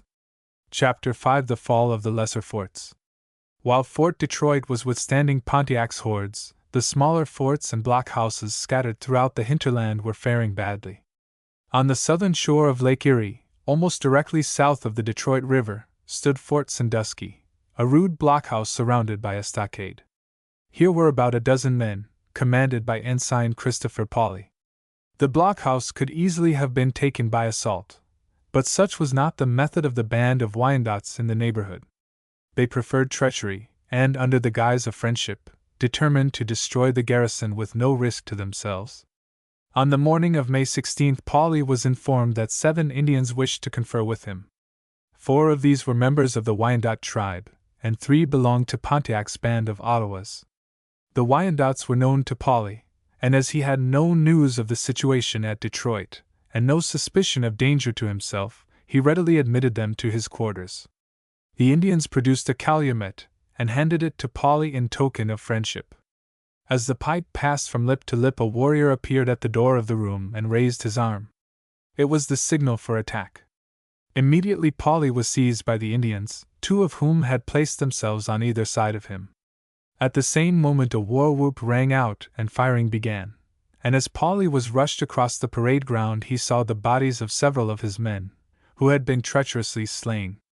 The sentry had been tomahawked as he stood at arms at the gate, and the sergeant of the little company was killed while working in the garden of the garrison outside the stockade. When night fell, Pauley and 2 or 3 others, all that remained of the garrison, were placed in canoes, and these were headed for Detroit.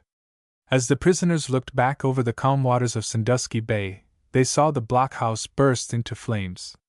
Pauley and his men were landed at the Ottawa camp, where a horde of howling Indians, including women and children, beat them and compelled them to dance and sing for the entertainment of the rabble.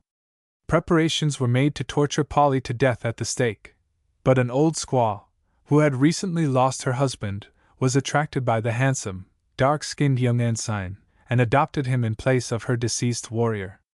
Pauley's hair was cut close, he was dipped into the stream to wash the white blood from his veins, and finally he was dressed and painted as became an Ottawa brave. News of the destruction of Fort Sandusky was brought to Gladwin by a trader named La Brasse, a resident of Detroit, and a few days later a letter was received from Pauley himself. For nearly 2 months Pauley had to act the part of an Ottawa warrior. But early in July, Pontiac being in a state of great rage against the British, his squaw placed him in a farmhouse for safekeeping. In the confusion arising out of the attack on Fort Detroit on the 4th of the month, and the murder of Captain Campbell, he managed to escape by the aid, it is said, of an Indian maiden. He was pursued to within musket shot of the walls of Detroit. When he entered the fort, so much did he resemble an Indian that at first he was not recognized. The next fort to fall into the hands of the Indians was St. Joseph, on the east shore of Lake Michigan, at the mouth of the St. Joseph River. This was the most inaccessible of the posts on the Great Lakes. The garrison here lived lonely lives. Around them were thick forests and swamps, and in front the desolate waters of the sea-like lake. The Indians about St. Joseph had long been under the influence of the French. This place had been visited by La Salle, and here in 1688 the Jesuit Allouez had established a mission. In 1763 the post was held by Ensign Francis Schlosser and 14 men. For months the little garrison had been without news from the east, when, on May 25, a party of Potawatomis from about Detroit arrived on a pretended visit to their relations living in the village at St. Joseph, and asked permission to call on Schlosser. But before a meeting could be arranged, a French trader entered the fort and warned the commandant that the Potawatomis intended to destroy the garrison. Schlosser at once ordered his sergeant to arm his men, and went among the French settlers seeking their aid. Even while he was addressing them, a shrill death cry rang out. The sentry at the gate had fallen a victim to the tomahawk of a savage. In an instant a howling mob of Potawatomis under their chief Washi were within the stockade. 11 of the garrison were straightway put to death, and the fort was plundered. Schlosser and the 3 remaining members of his little band were taken to Detroit by some Foxes who were present with the Potawatomis. On June 10 Schlosser had the good fortune to be exchanged for 2 chiefs who were prisoners in Fort Detroit. The Indians did not destroy Fort St. Joseph, but left it in charge of the French under Louis Chevalier. Chevalier saved the lives of several British traders, and in every way behaved so admirably that at the close of the Indian War he was given a position of importance under the British, which position he held until the outbreak of the Revolutionary War. We have seen that when Major Robert Rogers visited Detroit in 1760, one of the French forts first occupied was Miami, situated on the Maumee River, at the commencement of the portage to the Wabash, near the spot where Fort Wayne was afterwards built. At the time of the outbreak of the Pontiac War, this fort was held by Ensign Robert Holmes and 12 men. Holmes knew that his position was critical. In 1762 he had reported that the Senecas, Shawnees, and Delawares were plotting to exterminate the British in the Indian country, and he was not surprised when, towards the end of May 1763, he was told by a French trader that Detroit was besieged by the Ottawa Confederacy. But though Holmes was on the alert, and kept his men under arms, he was nevertheless to meet death, and his fort was to be captured by treachery. In his desolate wilderness home the young ensign seems to have lost his heart to a handsome young squaw living in the vicinity of the fort. On May 27 she visited him and begged him to accompany her on a mission of mercy, to help to save the life of a sick Indian woman. Having acted as physician to the Indians on former occasions, Holmes thought the request a natural one. The young squaw led him to the Indian village, pointed out the wigwam where the woman was supposed to be, and then left him. As he was about to enter the wigwam 2 musket shots rang out, and he fell dead. 3 soldiers, who were outside the fort, rushed for the gate, but they were tomahawked before they could reach it. The gate was immediately closed, and the 9 soldiers within the fort made ready for resistance. With the Indians were 2 Frenchmen, Jacques Godfrey, whom we have met before as the ambassador to Pontiac in the opening days of the siege of Detroit, and 1 Marq Chesson. Footnote: this is the only recorded instance, except at Detroit, in which any French took part with the Indians in the capture of a fort. And both Godfrey and Marq Chesson had married Indian women, and they had an English prisoner, a trader named John Welsh, who had been captured and plundered at the mouth of the Maumee while on his way to Detroit. The Frenchmen called on the garrison to surrender, pointing out how useless it would be to resist and how dreadful would be their fate if they were to slay any Indians. Without a leader, and surrounded as they were by a large band of savages, the men of the garrison saw that resistance would be of no avail. The gates were thrown open, the soldiers marched forth, and were immediately seized and bound, and the fort was looted. With Welsh the captives were taken to the Ottawa village at Detroit, where they arrived on June 4th, and where Welsh and several of the soldiers were tortured to death. A few miles south of the present city of Lafayette, on the southeast side of the Wabash, at the mouth of Wee Creek, stood the little wooden fort of Weatanon. It was connected with Fort Miami by a footpath through the forest. It was the most westerly of the British forts in the Ohio country, and might be said to be on the borderland of the territory along the Mississippi, which was still under the government of Louisiana. There was a considerable French settlement, and nearby was the principal village of the Wees, a sub-tribe of the Miami Nation. The fort was guarded by the usual dozen of men, under the command of Lieutenant Edward Jenkins. In March, Jenkins had been warned that an Indian rising was imminent, and that soon all the British in the hinterland would be prisoners. The French and Indians in this region were under the influence of the Mississippi officers and traders, who were, in Jenkins's words, eternally telling lies to the Indians, leading them to believe that a great army would soon arrive to recover the forts. Towards the end of May, ambassadors arrived at Weatanon, either from the Delawares or from Pontiac, bringing war belts and instructions to the Wees to seize the fort. This, as usual, was achieved by treachery. Jenkins was invited to one of their cabins for a conference. Totally unaware of the Pontiac conspiracy, or of the fall of St. Joseph, Sandusky, or Miami, he accepted the invitation. While passing out of the fort he was seized and bound, and when taken to the cabin, he saw there several of his soldiers, prisoners like himself. The remaining members of the garrison surrendered, knowing how useless it would be to resist, and under the threat that if one Indian were killed all the British would be put to death. It had been the original intention of the Indians to seize the fort and slaughter the garrison, but, less bloodthirsty than Pontiac's immediate followers, they were won to mercy by 2 traders, Maisonville and Lorraine, who gave them presents on the condition that the garrison should be made prisoners instead of being slain. Jenkins and his men were to have been sent to the Mississippi, but their removal was delayed, and they were quartered on the French inhabitants, and kindly treated by both French and Indians until restored to freedom. The capture of Forts Miami and Weatanon gave the Indians complete control of the route between the western end of Lake Erie and the rivers Ohio and Mississippi. The French traders, who had undoubtedly been instrumental in goading the Indians to hostilities, had now the trade of the Wabash and Lower Ohio, and of the tributaries of both, in their own hands. No British trader could venture into the region with impunity. The few who attempted it were plundered and murdered. The scene of hostilities now shifts to the north. Next to Detroit, the most important fort on the Great Lakes west of Niagara was Michilimackinac, situated on the southern shore of the strait connecting Lakes Huron and Michigan. The officer there had supervision of the lesser forts at Sault Ste. Marie, Green Bay, and St. Joseph. At this time Sault Ste. Marie was not occupied by troops. In the preceding winter Lieutenant Gimet had arrived to take command, but fire had broken out in his quarters and destroyed the post, and he and his men had gone back to Michilimackinac, where they still were when the Pontiac War broke out. There were 2 important Indian tribes in the vicinity of Michilimackinac, the Chippewas and the Ottawas. The Chippewas had populous villages on the island of Mackinac and at Thunder Bay on Lake Huron. They had as their hunting grounds the eastern half of the peninsula, which is now the state of Michigan.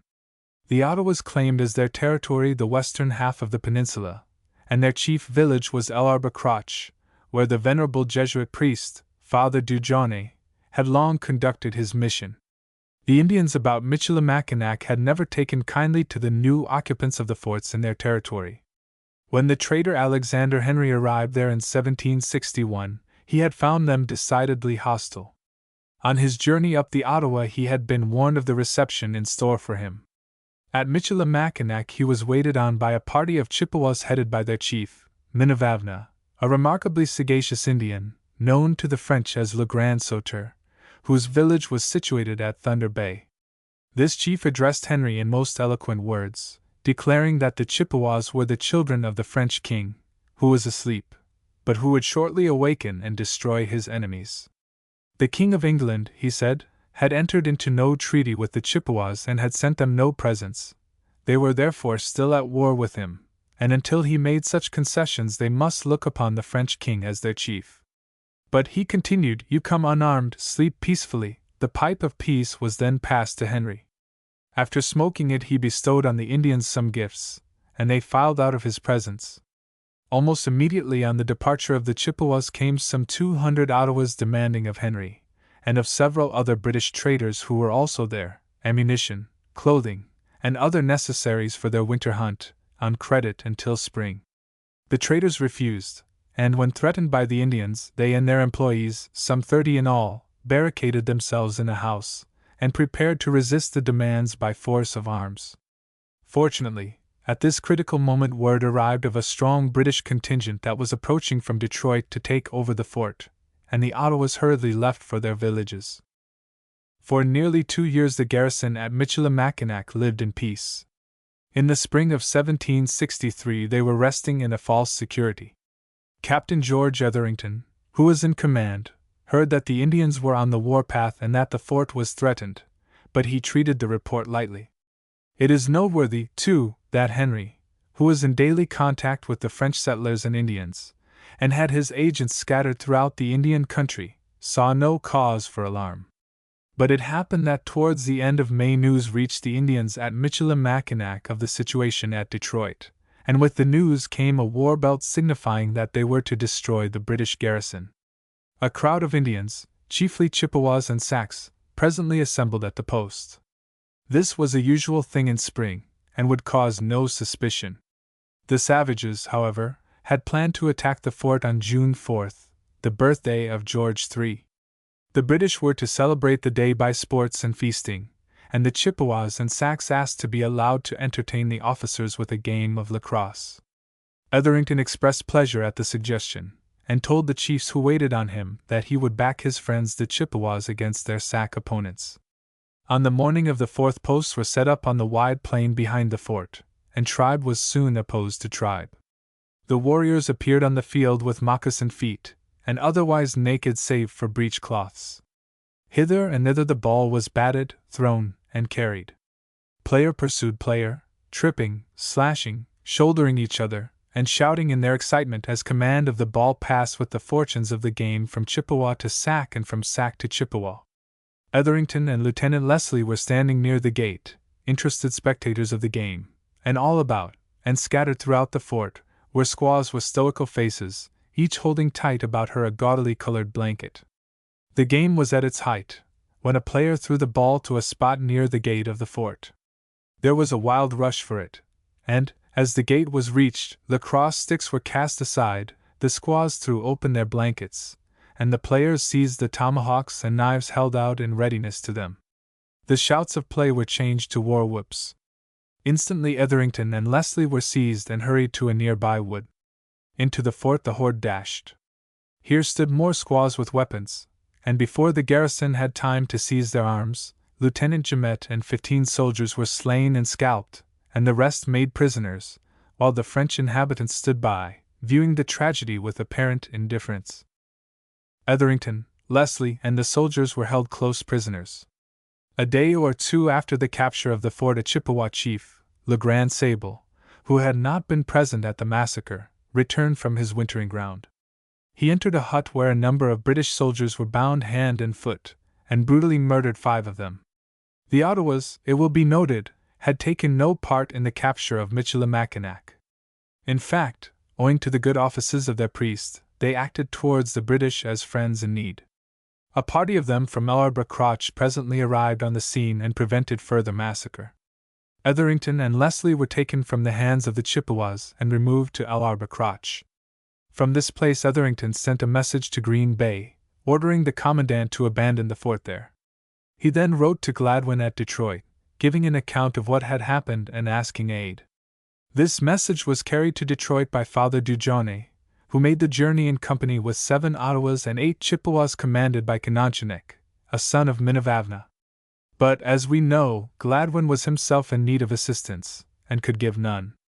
The prisoners at Ellarborough, however, were well treated, and finally taken to Montreal by way of the Ottawa River, under an escort of friendly Indians.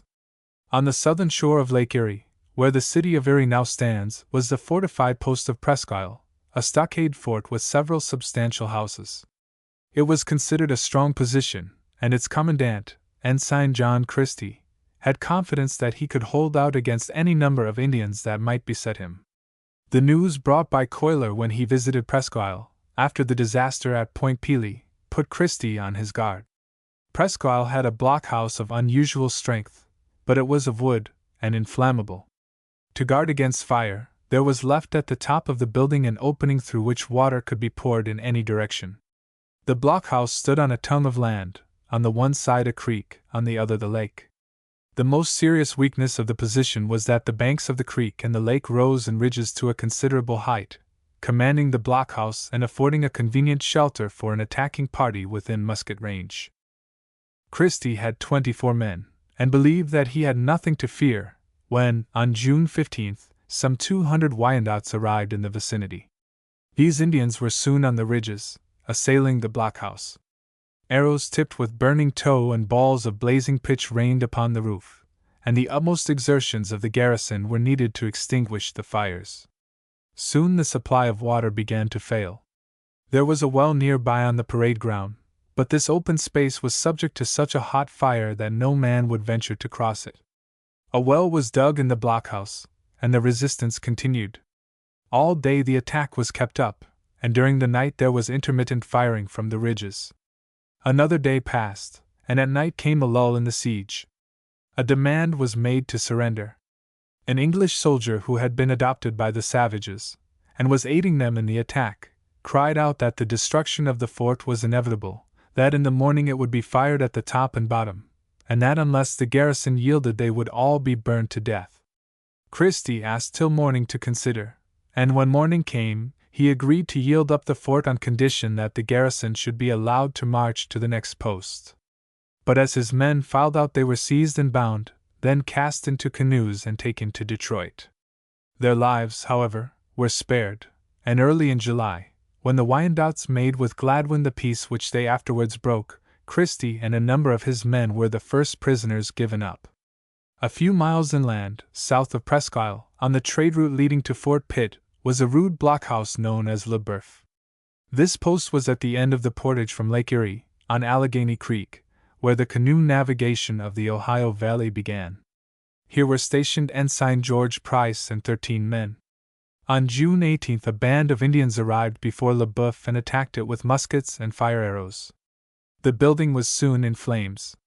As the walls smoked and crackled the savages danced in wild glee before the gate, intending to shoot down the defenders as they came out. But there was a window at the rear of the blockhouse, through which the garrison escaped to the neighboring forest. When night fell the party became separated. Some of them reached Fort Venango 2 days later, only to find it in ruins.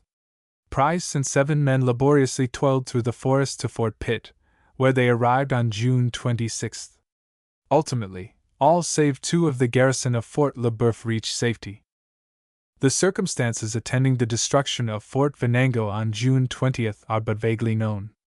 This fort, situated near the site of the present city of Franklin, had long been a center of Indian trade. In the days of the French occupation it was known as Fort Marq. After the French abandoned the place in the summer of 1760 a new fort had been erected and named Venango. In 1763 there was a small garrison here under Lieutenant Gordon. For a time all that was known of its fate was reported by the fugitives from Le Boeuf and a soldier named Gray, who had escaped from Presqu'Isle. These fugitives had found Venango completely destroyed, and in the ruins, the blackened bones of the garrison. It was afterwards learned that the attacking Indians were Senecas, and that they had tortured the commandant to death over a slow fire, after compelling him to write down the reason for the attack. It was threefold. 1. The British charged exorbitant prices for powder, shot, and clothing. 2. When Indians were ill-treated by British soldiers they could obtain no redress. 3. Contrary to the wishes of the Indians, forts were being built in their country, and these could mean but one thing: the determination of the invaders to deprive them of their hunting grounds. With the fall of Presqu'Isle, Le Boeuf, and Venango, the trade route between Lake Erie and Fort Pitt was closed. Save for Detroit, Niagara, and Pitt, not a British fort remained in the great hinterland, and the soldiers at these three strong positions could leave the shelter of the palisades only at the risk of their lives. Meanwhile, the frontiers of the British settlements, as well as the forts, were being raided.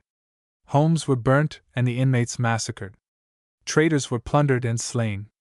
From the eastern slopes of the Alleghanies to the Mississippi no British life was safe. Chapter 6: The Relief of Fort Pitt. On the tongue of land at the confluence of the Monongahela and Allegheny River stood Fort Pitt, on the site of the old French Fort Duquesne. It was remote from any center of population, but was favorably situated for defense, and so strongly garrisoned that those in charge of it had little to fear from any attempts of the Indians to capture it. Floods had recently destroyed part of the ramparts, but these had been repaired and a parapet of logs raised above them. Captain Simeon Acquire, a Swiss soldier in the service of Great Britain and an officer of keen intelligence and tried courage, was in charge of Fort Pitt. He knew the Indians. He had quickly realized that danger threatened his wilderness post, and had left nothing undone to make it secure. On the 4th day of May, Acquire had written to Colonel Henry Bouquet, who was stationed at Philadelphia, saying that he had received word from Gladwin that he was surrounded by rascals. Acquire did not treat this alarm lightly. He not only repaired the ramparts and made them stronger, but also erected palisades within them to surround the dwellings. Everything near the fort that could give shelter to a lurking foe was leveled to the ground. There were in Fort Pitt at this time about 100 women and their children, families of settlers who had come to the fertile Ohio Valley to take up homes. These were provided with shelter in houses made shot-proof. Smallpox had broken out in the garrison, and a hospital was prepared under the drawbridge, where the patients in time of siege would be in no danger from musket balls or arrows.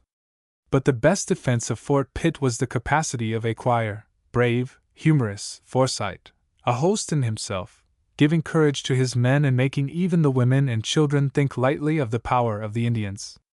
It was nearly 3 weeks after the siege of Detroit had begun that the savages appeared in force about Fort Pitt. On May 27th a large band of Indians came down the Allegheny bearing packs of furs, in payment for which they demanded guns, knives, tomahawks, powder, and shot, and would take nothing else. Soon after their departure word was brought to Acquire of the murder of some traders and settlers not far from the fort. From that time until the beginning of August it was hazardous for any one to venture outside the walls, but for nearly a month no attack was to be made on the fort itself. However, as news of the capture of the other forts reached the garrison, and as nearly all the messengers sent to the east were either slain or forced to return, it was evident that, in delaying the attack on Fort Pitt, the Indians were merely gathering strength for a supreme effort against the strongest position in the Indian Territory. On June 22 a large body of Indians assembled in the forest about the fort, and creeping stealthily within range of its walls, opened fire from every side.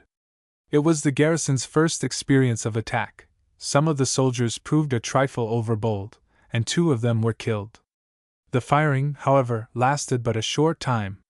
Acquire selected a spot where the smoke of the muskets was thickest, and threw shells from his howitzers into the midst of the warriors, scattering them in hurried flight. On the following day a party came within speaking distance, and their leader, Turtle's Heart, a Delaware chief, informed Acquire that all the western and northern forts had been cut off, and that a host of warriors were coming to destroy Fort Pitt and its garrison. He begged Acquire to withdraw the inmates of the fort, while there was yet time. He would see to it that they were protected on their way to the eastern settlements. He added that when the Ottawas and their allies arrived, all hope for the lives of the inhabitants of Fort Pitt would be at an end. All this Turtle's heart told Esquire out of love for the British. The British officer, with fine humor, thanked him for his consideration for the garrison, but told him that he could hold out against all the Indians in the woods. He could be as generous as Turtle's heart, and so warned him that the British were coming to relieve Fort Pitt with 6,000 men, that an army of 3,000 was ascending the Great Lakes to punish the Ottawa Confederacy, and that still another force of 3,000 had gone to the frontiers of Virginia. Therefore, he said, take pity on your women and children, and get out of the way as soon as possible. We have told you this in confidence, out of our great solicitude, lest any of you should be hurt. And he added, we hope that you will not tell the other Indians, lest they should escape from our vengeance. The howitzers and the story of the approaching hosts had their effect, and the Indians vanished into the surrounding forest. For another month Fort Pitt had comparative peace, and the garrison patiently but watchfully awaited a relieving force which Amherst was sending. In the meantime news came of the destruction of Presque Isle, Le Boeuf, and Venango, and the fate of the garrisons, particularly at the last post, warned the inhabitants of Fort Pitt what they might expect if they should fall into the hands of the Indians. On July 26 some Indian ambassadors, among them Turtle's Heart, came to the post with a flag of truce. They were loud in their protestations of friendship, and once more solicitous for the safety of the garrison. The Ottawas, they said, were coming in a vast horde, to seize and eat up everything that came in their way. The garrison's only hope of escape would be to vacate the fort speedily and go home to their wives and children. Esquire replied that he would never abandon his position as long as a white man lives in America. He despised the Ottawas, he said, and was very much surprised at our brothers the Delawares for proposing to us to leave this place and go home. This is our home. His humor was once more in evidence in the warning he gave the Indians against repeating their attack on the fort.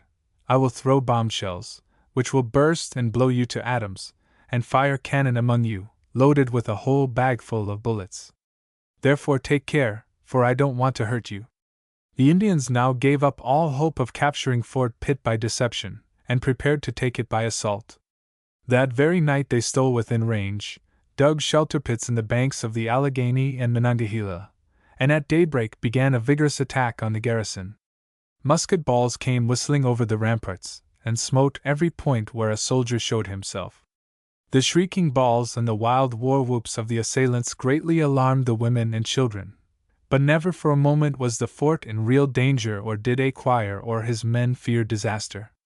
So carefully had the commandant seen to his defenses, that, although hundreds of missiles fell within the confines of the fort, only 1 man was killed and only 7 were wounded. Esquire himself was among the wounded. One of 2 arrows that fell within the fort had, to use his own words, the insolence to make free with his left leg. From July 27 to August 1 this horde of Delawares, Shawnees, Wyandots, and Mingoes kept up the attack. Then, without apparent cause, as suddenly as they had arrived, they all disappeared. To the garrison the relief from constant vigil, anxious days, and sleepless nights was most welcome. The reason for this sudden relief was that the red men had learned of a rich prize for them, now approaching Fort Pitt. Bouquet, with a party of soldiers, was among the defile of the Alleghenies. The fort could wait. The Indians would endeavor to annihilate Bouquet's force as they had annihilated Braddock's army in the same region 8 years before, and if successful, they could then at their leisure return to Fort Pitt and starve it out or take it by assault. In June, when Amherst had finally come to the conclusion that he had a real war on his hands, and had, as we have seen, dispatched Dalyell to Detroit, he had, at the same time, sent orders to Colonel Bouquet to get ready a force for the relief of Fort Pitt. Bouquet, like Esquire, was a Swiss soldier, and the best man in America for this particular task. After 7 years' experience in border warfare, he was as skilled in woodcraft as the Indians themselves. He had now to lead a force over the road, 200-odd miles long, which connected Fort Pitt with Carlisle, his point of departure in Pennsylvania. But every foot of the road was known to him. In 1758, when serving under General Forbes, he had directed the construction of this road, and knew the strength of every fort and blockhouse on the way. Even the rivers and creeks and morasses and defile were familiar to him. Best of all, he had a courage and a military knowledge that inspired confidence in his men and officers. Cool, calculating, foreseeing, dauntlessly brave, there was not in the New World at this time a better soldier than this heroic Swiss. Amherst was in a bad way for troops. The only available forces for the relief of Fort Pitt were 242 men of the 42nd Highlanders, the famous Black Watch, with 133 of the 77th, Montgomery's, Highlanders, and some Royal Americans. These, with a few volunteers, made up a contingent 550 strong. It was a force all too small for the task before it, and the majority of the soldiers had but recently arrived from the West Indies and were in wretched health. Bouquet had sent instructions to Carlisle to have supplies ready for him and sufficient wagons assembled there for the expedition, but when he reached the place at the end of June he found that nothing had been done. The frontier was in a state of paralysis from panic. Over the entire stretch of country from Fort Pitt the Indians were on the warpath. Every day brought tragic stories of the murder of settlers and the destruction of their homes. There was no safety outside the precincts of the feeble forts that dotted the Indian Territory. Bouquet had hoped for help from the settlers and government of Pennsylvania, but the settlers thought only of immediate safety, and the government was criminally negligent in leaving the frontier of the state unprotected, and would vote neither men nor money for defense. But they must be saved in spite of themselves. By energetic efforts, in 18 days after his arrival at Carlisle, Bouquet was ready for the march. He began his campaign with a wise precaution. The last important fort on the road to Pitt was Ligonier, about 150 miles from Carlisle. It would be necessary to use this post as a base, but it was beset by Indians and in danger of being captured. Lieutenant Archibald Blaine in charge of it was making a gallant defense against a horde of savages. Bouquet, while waiting at Carlisle, engaged guides and sent in advance 30 Highlanders, carefully selected men, to strengthen the garrison under Blaine. These, by keeping off the main trail and using every precaution, succeeded in reaching the fort without mishap. Bouquet led his force westward. 60 of his soldiers were so ill that they were unable to march and had to be carried in wagons. It was intended that the sick should take the place of the men now in Forts Bedford and Ligonier, and thus help to guard the rear. The road was found to be in frightful condition. The spring freshets had cut it up, deep gullies crossed the path, and the bridges over the streams had been in most cases washed away. As the little army advanced, panic-stricken settlers by the way told stories of the destruction of homes and the slaughter of friends. Fort Bedford, where Captain Lewis Oury was in command, was reached on the 25th. Here 3 days were spent, and 30 more guides were secured to serve as an advance guard of scouts and give warning of the presence of enemies. Bouquet had tried his Highlanders at this work, but they were unfamiliar with the forest, and, as they invariably got lost, were of no value as scouts. Leaving his invalid officers and men at Bedford, Bouquet, with horses rested and men refreshed, pressed forward and arrived at Ligonier on August 2nd. Preparations had now to be made for the final dash to Fort Pitt, 50-odd miles away, over a path that was beset by savages, who also occupied all the important passes. It would be impossible to get through without a battle, a wilderness battle, and the thought of the Braddock disaster was in the minds of all. But Bouquet was not a Braddock, and he was experienced in Indian warfare. To attempt to pass ambuscades with a long train of cumbersome wagons would be to invite disaster, so he discarded his wagons and heavier stores, and having made ready 340 pack horses loaded with flour, he decided to set out from Ligonier on the 4th of August. It was planned to reach Bushy Creek, Bushy Run, as Bouquet called it, on the following day, and there rest and refresh horses and men.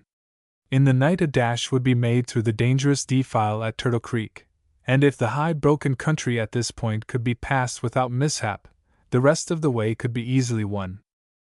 At daylight the troops were up and off.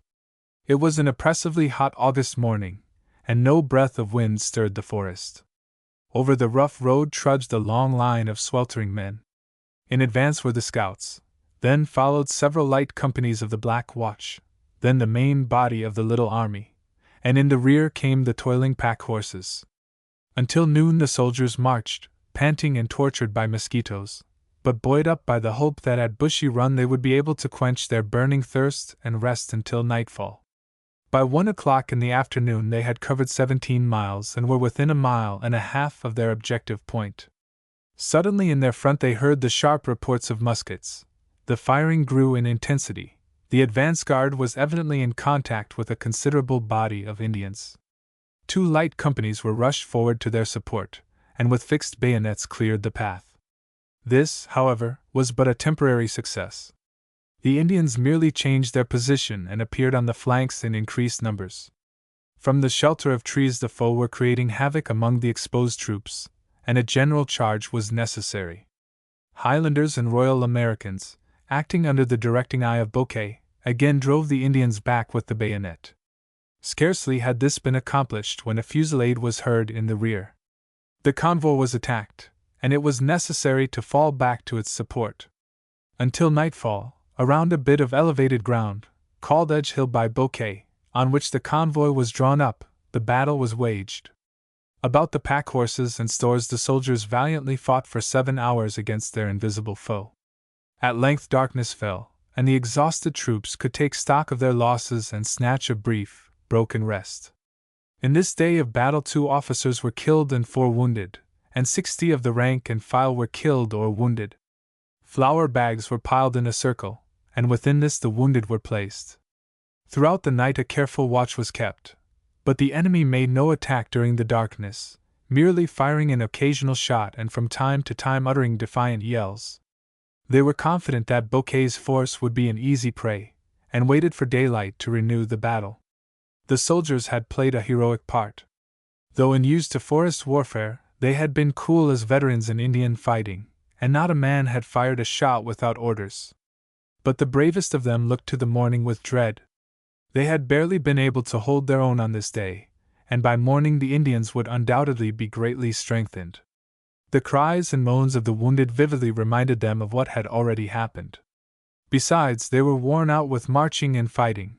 Worse than physical fatigue and more trying than the enemy's bullets was torturing thirst, and not a drop of water could be obtained at the place where they were hemmed in. By the flickering light of a candle Bouquet penned one of the noblest letters ever written by a soldier in time of battle. He could hardly hope for success, and defeat meant the most horrible of deaths, but he had no craven spirit, and his report to Amherst was that of a true soldier, a man whose business it is to die. After giving a detailed account of the occurrences leading up to this attack and a calm statement of the events of the day, and paying a tribute to his officers, whose conduct, he said, is much above my praise, he added, "Whatever our fate may be, I thought it necessary to give your Excellency this information. I fear unsurmountable difficulties in protecting and transporting our provisions, being already so much weakened by the loss in this day of men and horses." Sending a messenger back with this dispatch, he set himself to plan for the morrow. At daybreak from the surrounding wood the terrifying war cries of the Indians fell on the ears of the troops. Slowly the shrill yells came nearer. The Indians were endeavoring to strike terror into the hearts of their foes before renewing the fight, knowing that troops in dread of death are already half beaten. When within 500 yards of the center of the camp the Indians began firing. The troops replied with great steadiness. This continued until 10 in the morning. The wounded within the barricade lay listening to the sounds of battle, ever increasing in volume, and the fate of Braddock's men rose before them. It seemed certain that their sufferings must end in death, and what a death! The pack horses, tethered at a little distance from the barricade, offered an easy target, against which the Indians soon directed their fire, and the piteous cries of the wounded animals added to the tumult of the battle. Some of the horses, maddened by wounds, broke their fastenings and galloped into the forest. But the kilted Highlanders and the red-coated Royal Americans gallantly fought on. Their ranks were being thinned, the fatiguing work of the previous day was telling on them. Their throats were parched and their tongues swollen for want of water. Bouquet surveyed the field.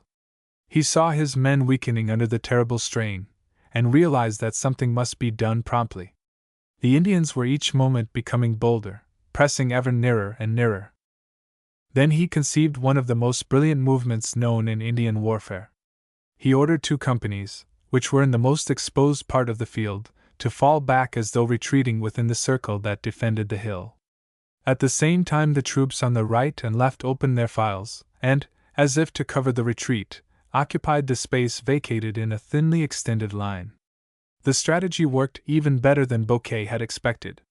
The yelling Indians, eager for slaughter and believing that the entire command was at their mercy, rushed pell-mell from their shelter, firing sharp volleys into the protecting files. These were forced back, and the savages dashed forward for the barricade which sheltered the wounded. Meanwhile, the two companies had taken position on the right, and from a sheltering hill that concealed them from the enemy they poured an effective fire into the savages. The astonished Indians replied, but with little effect, and before they could reload the Highlanders were on them with the bayonet. The red men then saw that they had fallen into a trap, and turned to flee. But suddenly on their left 2 more companies rose from ambush and sent a storm of bullets into the retreating savages, while the Highlanders and Royal Americans dashed after them with fixed bayonets. The Indians at other parts of the circle, seeing their comrades in flight, scattered into the forest. The defiant war cries ceased, and the muskets were silent. The victory was complete. Bouquet had beaten the Indians in their own woods and at their own game. About 60 of the enemy lay dead and as many more wounded. In the 2 days of battle the British had 50 killed, 60 wounded, and 5 missing. It was a heavy price, but this victory broke the back of the Indian War. Many horses had been killed or had strayed away, and it was impossible to transport all the stores to Fort Pitt. What could not be carried with the force was destroyed, and the victors moved on to Bushy Creek, at a slow pace on account of the wounded. No sooner had they pitched their tents at the creek than some of the enemy again appeared. The Highlanders, however, without waiting for the word of command, scattered them with the bayonet. On the following day the march began for Fort Pitt. 3 days later, on August 10th, the garrison of that fort heard the skirl of the bagpipes and the beat of the drum, and saw through the forest the plaids and plumes of the Highlanders and the red coats of the Royal Americans. The gate was thrown open, and the victors of Edge Hill marched into the welcome of the men and women who for several months had had no news from their friends in the East. Bouquet had been instructed to invade the Ohio country and teach the Shawnees and Delawares a lesson. But his men were worn out, half of them were unfit for service, and so deficient was he in horses and supplies that this task had to be abandoned for the present year. Pennsylvania and Virginia rejoiced. This triumph meant much to them. Their borders would now be safe, but for occasional scalping parties. Amherst was delighted, and took to himself much of the credit of Bouquet's victory. He congratulated the noble Swiss officer on his victory over a band of savages that would have been very formidable against any troops but such as you had with you. But it was not the troops that won the battle, it was Bouquet. In the hands of a Braddock, a Loudon, an Abercrombie, these war-worn veterans would have met a fate such as befell Braddock's troops. But Bouquet animated every man with his own spirit. He knew how to fight Indians, and at the critical moment, the fatal 5 minutes between victory and defeat, he proved himself the equal of any soldier who ever battled against the red men in North America. Chapter 7 Detroit once more. While Fort Pitt was holding out against the Ohio Indians and Bouquet was forcing his way through the defile of the Alleghanies to its relief, Fort Detroit was still in a state of siege. The defeat of Daliel's force at Bloody Run had given the Indians a greater degree of confidence. They had not dared, however, to make a general assault, but had merely kept the garrison aware of their presence by desultory and irritating attacks. Nothing of importance took place until September 3rd. On this day the little Gladwin, which had gone to the Niagara with dispatches, entered the Detroit River on her return trip. She was in charge of Captain Horst, who was assisted by Jacobs as mate, and a crew of 10 men. There were likewise on board 6 Iroquois Indians. It was a calm morning, and as the vessel lay with idly flapping sails waiting for a wind, the Iroquois asked permission to stretch their limbs on shore. Horst foolishly granted their request, and as soon as they had made a landing they disappeared into the forest, and no doubt hurried to Pontiac's warriors to let them know how weakly manned was the schooner. The weather continued calm, and by nightfall the Gladwin was still 9 miles below the fort. As darkness fell on that moonless night the captain, alarmed at the flight of the Iroquois, posted a careful guard and had his cannon at bow and stern made ready to resist attack. So dark was the night that it was impossible to discern objects at any distance. Along the black shore Indians were gathering, and soon a fleet of canoes containing over 300 warriors was slowly and silently moving towards the becalmed Gladwin. So noiseless was their approach that they were within a few yards of the vessel before a watchful sentry, the boatswain, discerned them. At his warning cry the crew leapt to their quarters. The bow gun thundered out, and its flash gave the little band on the boat a momentary glimpse of a horde of painted enemies. There was no time to reload the gun. The canoes were all about the schooner, and yelling warriors were clambering over the stern and bow and swarming on the deck. The crew discharged their muskets into the savages, and then seized spears and hatchets and rushed madly at them, striking and stabbing, determined at least to sell their lives dearly. For a moment the Indians in the black darkness shrank back from the fierce attack. But already Horst was killed and several of the crew were down with mortal wounds. The vessel seemed lost when Jacobs, a daredevil seaman, now in command, ordered his men to blow up the vessel. A Wyandot brave with some knowledge of English caught the words and shouted a warning to his comrades. In an instant every warrior was over the side of the vessel, paddling or swimming to get to safety. When morning broke not an Indian was to be seen, and the little Gladwin sailed in triumph to Fort Detroit. So greatly was the gallantry of her crew appreciated that Amherst had a special medal struck and given to each of the survivors. Meanwhile, at Niagara, supplies were being conveyed over the portage between the lower landing, now Lewiston, and Fort Schlosser, in readiness for transport to the western posts. The Senecas claimed the territory about Niagara, and the invasion of their land had greatly irritated them. They particularly resented the act of certain squatters who, without their consent, had settled along the Niagara portage. Fort Niagara was too strong to be taken by assault, but the Senecas hoped, by biding their time, to strike a deadly blow against parties conveying goods over the portage. The opportunity came on September 14th. On this day a sergeant and 28 men were engaged in escorting down to the landing a wagon train and pack horses which had gone up to Fort Schlosser the day before loaded with supplies. The journey up the river had been successfully made, and the party were returning, off their guard and without the slightest thought of danger. But their every movement had been watched by Indian scouts, and, at the Devil's Hole, a short distance below the falls, 500 warriors lay in ambush. Slowly the returning provision train wound its way along the bank of the Niagara. On the right were high cliffs, thickly wooded, on the left a precipice, whose base was fretted by the furious river. In the ears of the soldiers and drivers sounded the thunderous roar of the mighty cataract. As men and horses threaded their way past the Devil's Hole, savage yells burst from the thick wood on their right, and simultaneously a fusillade from 100 muskets. The terrified horses sprang over the cliffs, dragging wagons and drivers with them. When the smoke cleared and the savages rushed forward, not a living member of the escort nor a driver was to be seen. The leader of the escort, Philip Stedman, had grasped the critical character of this situation at the first outcry, and putting spurs to his horse, had dashed into the bushes. A warrior had seized his rein, but Stedman had struck him down and galloped free for Fort Schlosser. A drummer boy, in terror of his life, had leapt over the cliff. By good fortune his drum strap caught on the branch of a dense tree. Here he remained suspended until the Indians left the spot, when he extricated himself. One of the teamsters also escaped. He was wounded, but managed to roll into the bushes, and found concealment in the thick undergrowth. The terrific musketry fire was heard at the lower landing, where a body of troops of the 60th and 80th regiments were encamped. The soldiers hastily armed themselves and in great disorder rushed to the aid of the convoy. But the Indians were not now at the Devil's Hole. The murder's work completed there, they had taken up a position in a thick wood half a mile farther down, where they silently waited. They had chosen well their place of concealment, and the soldiers in their excitement walked into the trap set for them. Suddenly the ominous war cries broke out, and before the troops could turn to face the foe a storm of bullets had swept their left flank. Then the warriors dashed from their ambush, tomahawking the living and scalping both dead and dying. In a few minutes 5 officers and 76 of the rank and file were killed and 8 wounded, and out of a force of over 100 men only 20 escaped unhurt.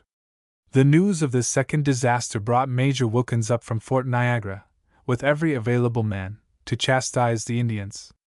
But when Wilkins and his men arrived at the gruesome scene of the massacre, not a red man was to be found. The Indians had disappeared into the forest, after having stripped their victims even of clothing. With a heavy heart the troops marched back to Niagara, mourning the loss of many gallant comrades. This was the greatest disaster, and loss of life, of the Pontiac War, but like the defeat of Dalyell, it had little effect on the progress of the campaign. The Indians did not follow it up. With scalps and plunder they returned to their villages to exult in wild orgies over the victory. Detroit was still besieged, but the Indians were beginning to weaken, and for the most part had given up hope of forcing the garrison to surrender. They had been depending almost wholly on the settlement for sustenance, and provisions were running low. Ammunition, too, was well nigh exhausted. They had replenished their supply during the summer by the captures they had made, by the plundering of traders, and by purchase or gift from the French of the Mississippi. Now they had little hope of capturing more supply boats.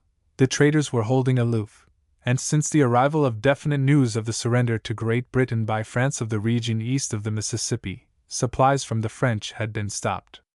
If the Indians were to escape starvation, they must scatter to their hunting grounds. There was another reason why many of the chiefs deemed it wise to leave the vicinity of Detroit. They had learned that Major Wilkins was on his way from Niagara with a strong force and a fleet of bateaux loaded with ammunition and supplies. So, early in October, the Potawatomis, Wyandots, and Chippewas held a council and concluded to bury the hatchet and make peace with Gladwin.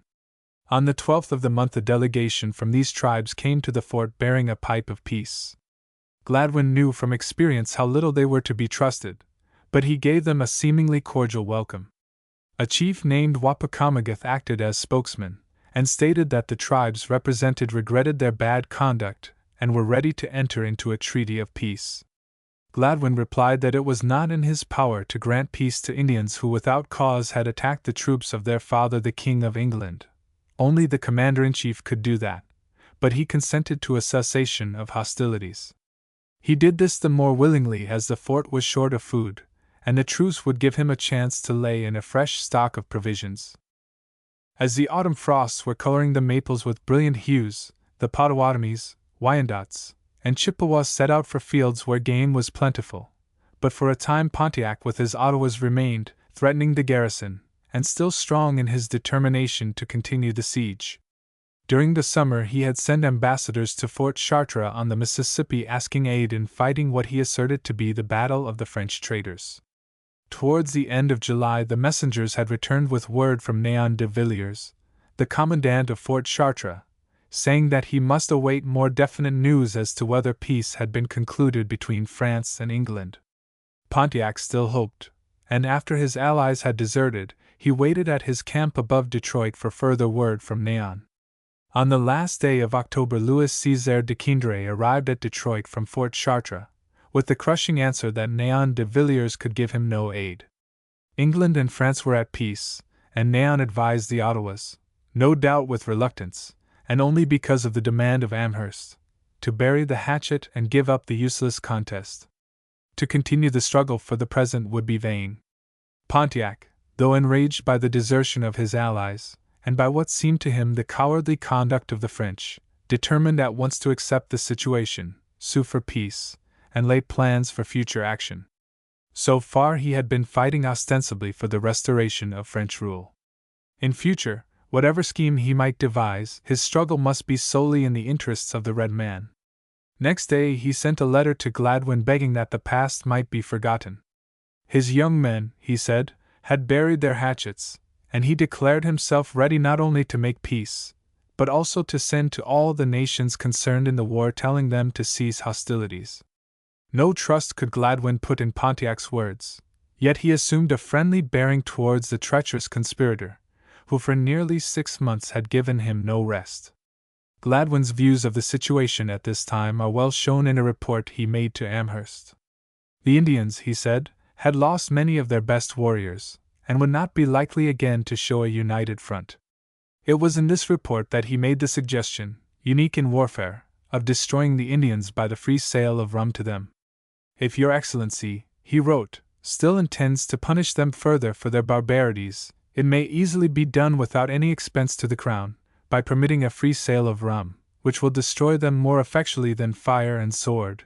He thought that the French had been the real plotters of the Indian War. I don't imagine there will be any danger of the Indians, breaking out again, provided some examples are made of our good friends, the French, who set them on. Pontiac and his band of savages paddled southward for the Maumee, and spent the winter among the Indians along its upper waters. Again he broke his plighted word and plotted a new confederacy, greater than the Three Fires, and sent messengers with wampum belts and red hatchets to all the tribes as far south as the mouth of the Mississippi and as far north as the Red River. But his glory had departed.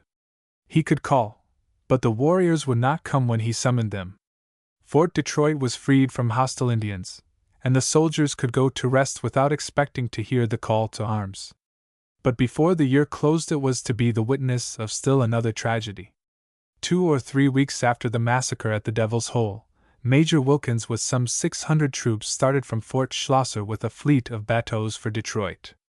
No care seems to have been taken to send out scouts to learn if the forest bordering the river above the falls was free from Indians, and, as the bateaux were slowly making their way against the swift stream towards Lake Erie, they were savagely attacked from the western bank by Indians in such force that Wilkins was compelled to retreat to Fort Schlosser.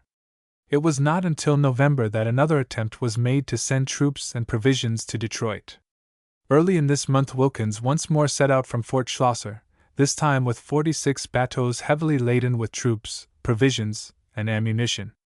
While they were in Lake Erie there arose one of the sudden storms so prevalent on the Great Lakes in autumn. Instead of creeping along the shore, the bateaux were in mid-lake, and before a landing could be made the gale was on them in all its fury. There was a wild race for land, but the choppy, turbulent sea beat upon the boats, of which some were swamped, and the crews plunged into the chilly waters. They were opposite a forbidding shore, called by Wilkins Long Beach, but there was no time to look for a harbor. An attempt was made to land, with disastrous results. In all 16 boats were sunk, 3 officers, 4 sergeants, and 63 privates were drowned. The 30 bateaux brought ashore were in a sinking condition, half the provisions were lost and the remainder water-soaked. The journey to Detroit was out of the question. The few provisions saved would not last the remnant of Wilkins's own soldiers for a month, and the ammunition was almost entirely lost. Even if they succeeded in arriving safely at Detroit, they would only be an added burden to Gladwin, and so, sick at heart from failure and the loss of comrades, the survivors beat their way back to the Niagara. A week or 2 later a messenger arrived at Fort Detroit bearing news of the disaster. The scarcity of provisions at Detroit was such that Gladwin decided to reduce his garrison.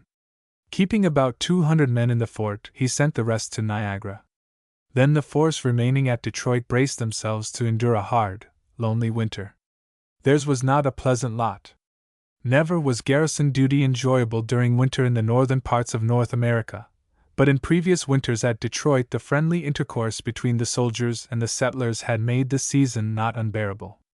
Now, so many of the French had been sympathizers with the besieging Indians, and indeed, active in aiding them, that the old relations could not be resumed.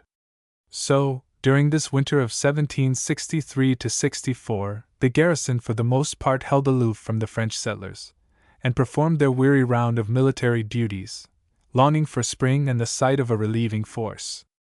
Chapter 8: Winding Up the Indian War. Amherst was weary of America. Early in the summer of 1763 he had asked to be relieved of his command, but it was not until October that General Thomas Gage, then in charge of the government of Montreal, was appointed to succeed him, and not until November 17th, the day after Gage arrived in New York, that Amherst sailed for England. The new commander-in-chief was not as great a general as Amherst.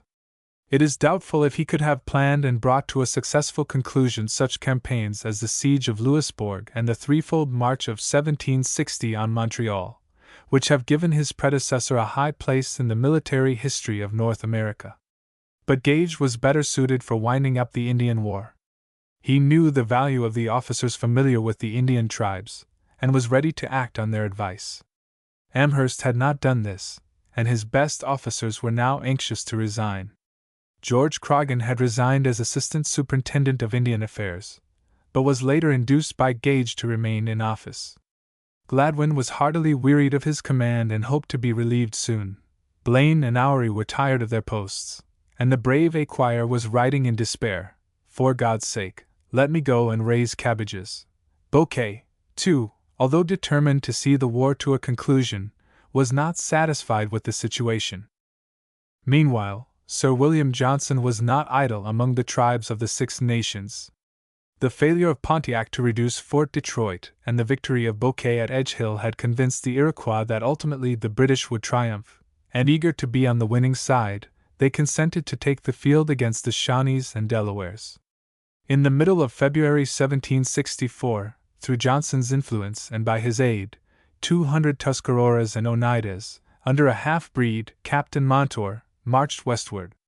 Near the main branch of the Susquehanna they surprised 40 Delawares, on a scalping expedition against the British settlements, and made prisoners of the entire party. A few weeks later a number of Mohawks led by Joseph Brant, Thayendanegea, put another band of Delawares to rout, killing their chief and taking 3 prisoners. These attacks of the Iroquois disheartened the Shawnees and Delawares and greatly alarmed the Senecas, who, trembling lest their own country should be laid waste, sent a deputation of 400 of their chief men to Johnson Hall, Sir William Johnson's residence on the Mohawk, to sue for peace. It was agreed that the Senecas should at once stop all hostilities, never again take up arms against the British, deliver up all prisoners at Johnson Hall, cede to His Majesty the Niagara carrying place, allow the free passage of troops through their country, renounce all intercourse with the Delawares and Shawnees, and assist the British in punishing them. Thus, early in 1764, through the energy and diplomacy of Sir William Johnson, the powerful Senecas were brought to terms. With the opening of spring, preparations began in earnest for a twofold invasion of the Indian country. One army was to proceed to Detroit by way of Niagara and the lakes, and another from Fort Pitt was to take the field against the Delawares and the Shawnees. To Colonel John Bradstreet, who in 1758 had won distinction by his capture of Fort Frontenac, was assigned the command of the contingent that was to go to Detroit. Bradstreet was to punish the Wyandots of Sandusky, and likewise the members of the Ottawa Confederacy if he should find them hostile. He was also to relieve Gladwin and re-garrison the forts captured by the Indians in 1763. Bradstreet left Albany in June with a large force of colonial troops and regulars, including 300 French Canadians from the St. Lawrence, whom Gage had thought it wise to have enlisted, in order to impress upon the Indians that they need no longer expect assistance from the French in their wars against the British. To prepare the way for Bradstreet's arrival, Sir William Johnson had gone in advance to Niagara, where he had called together ambassadors from all the tribes, not only from those that had taken part in the war, but from all within his jurisdiction. He had found a vast concourse of Indians awaiting him. The wigwams of over 1,000 warriors dotted the low-lying land at the mouth of the river. In a few days the number had grown to 2,000, representatives of nations as far east as Nova Scotia, as far west as the Mississippi, and as far north as Hudson Bay. Pontiac was absent, nor were there any Delaware, Shawnee, or Seneca ambassadors present. These were absent through dread, but later the Senecas sent deputies to ratify the treaty made with Johnson in April. When Bradstreet and his troops arrived, negotiations were in full swing. For nearly a month councils were held, and at length all the chiefs present had entered into an alliance with the British. This accomplished, Johnson, on August 6, left Niagara for his home, while Bradstreet continued his journey towards Detroit. Bradstreet halted at Presque Isle. Here he was visited by pretended deputies from the Shawnees and Delawares, who ostensibly sought peace. He made a conditional treaty with them and agreed to meet them 25 days later at Sandusky, where they were to bring their British prisoners. From Presque Isle he wrote to Bouquet at Fort Pitt, saying that it would be unnecessary to advance into the Delaware country, as the Delawares were now at peace. He also reported his success, as he considered it, to Gage, but Gage was not impressed. He disavowed the treaty and instructed Bouquet to continue his preparations. Continuing his journey, Bradstreet rested at Sandusky, where more Delawares waited on him and agreed to make peace. It was at this juncture that he sent Captain Thomas Morris on his ill-starred mission to the tribes of the Mississippi. Footnote: Morris and his companions got no farther than the rapids of the Maumee, where they were seized, stripped of clothing, and threatened with death.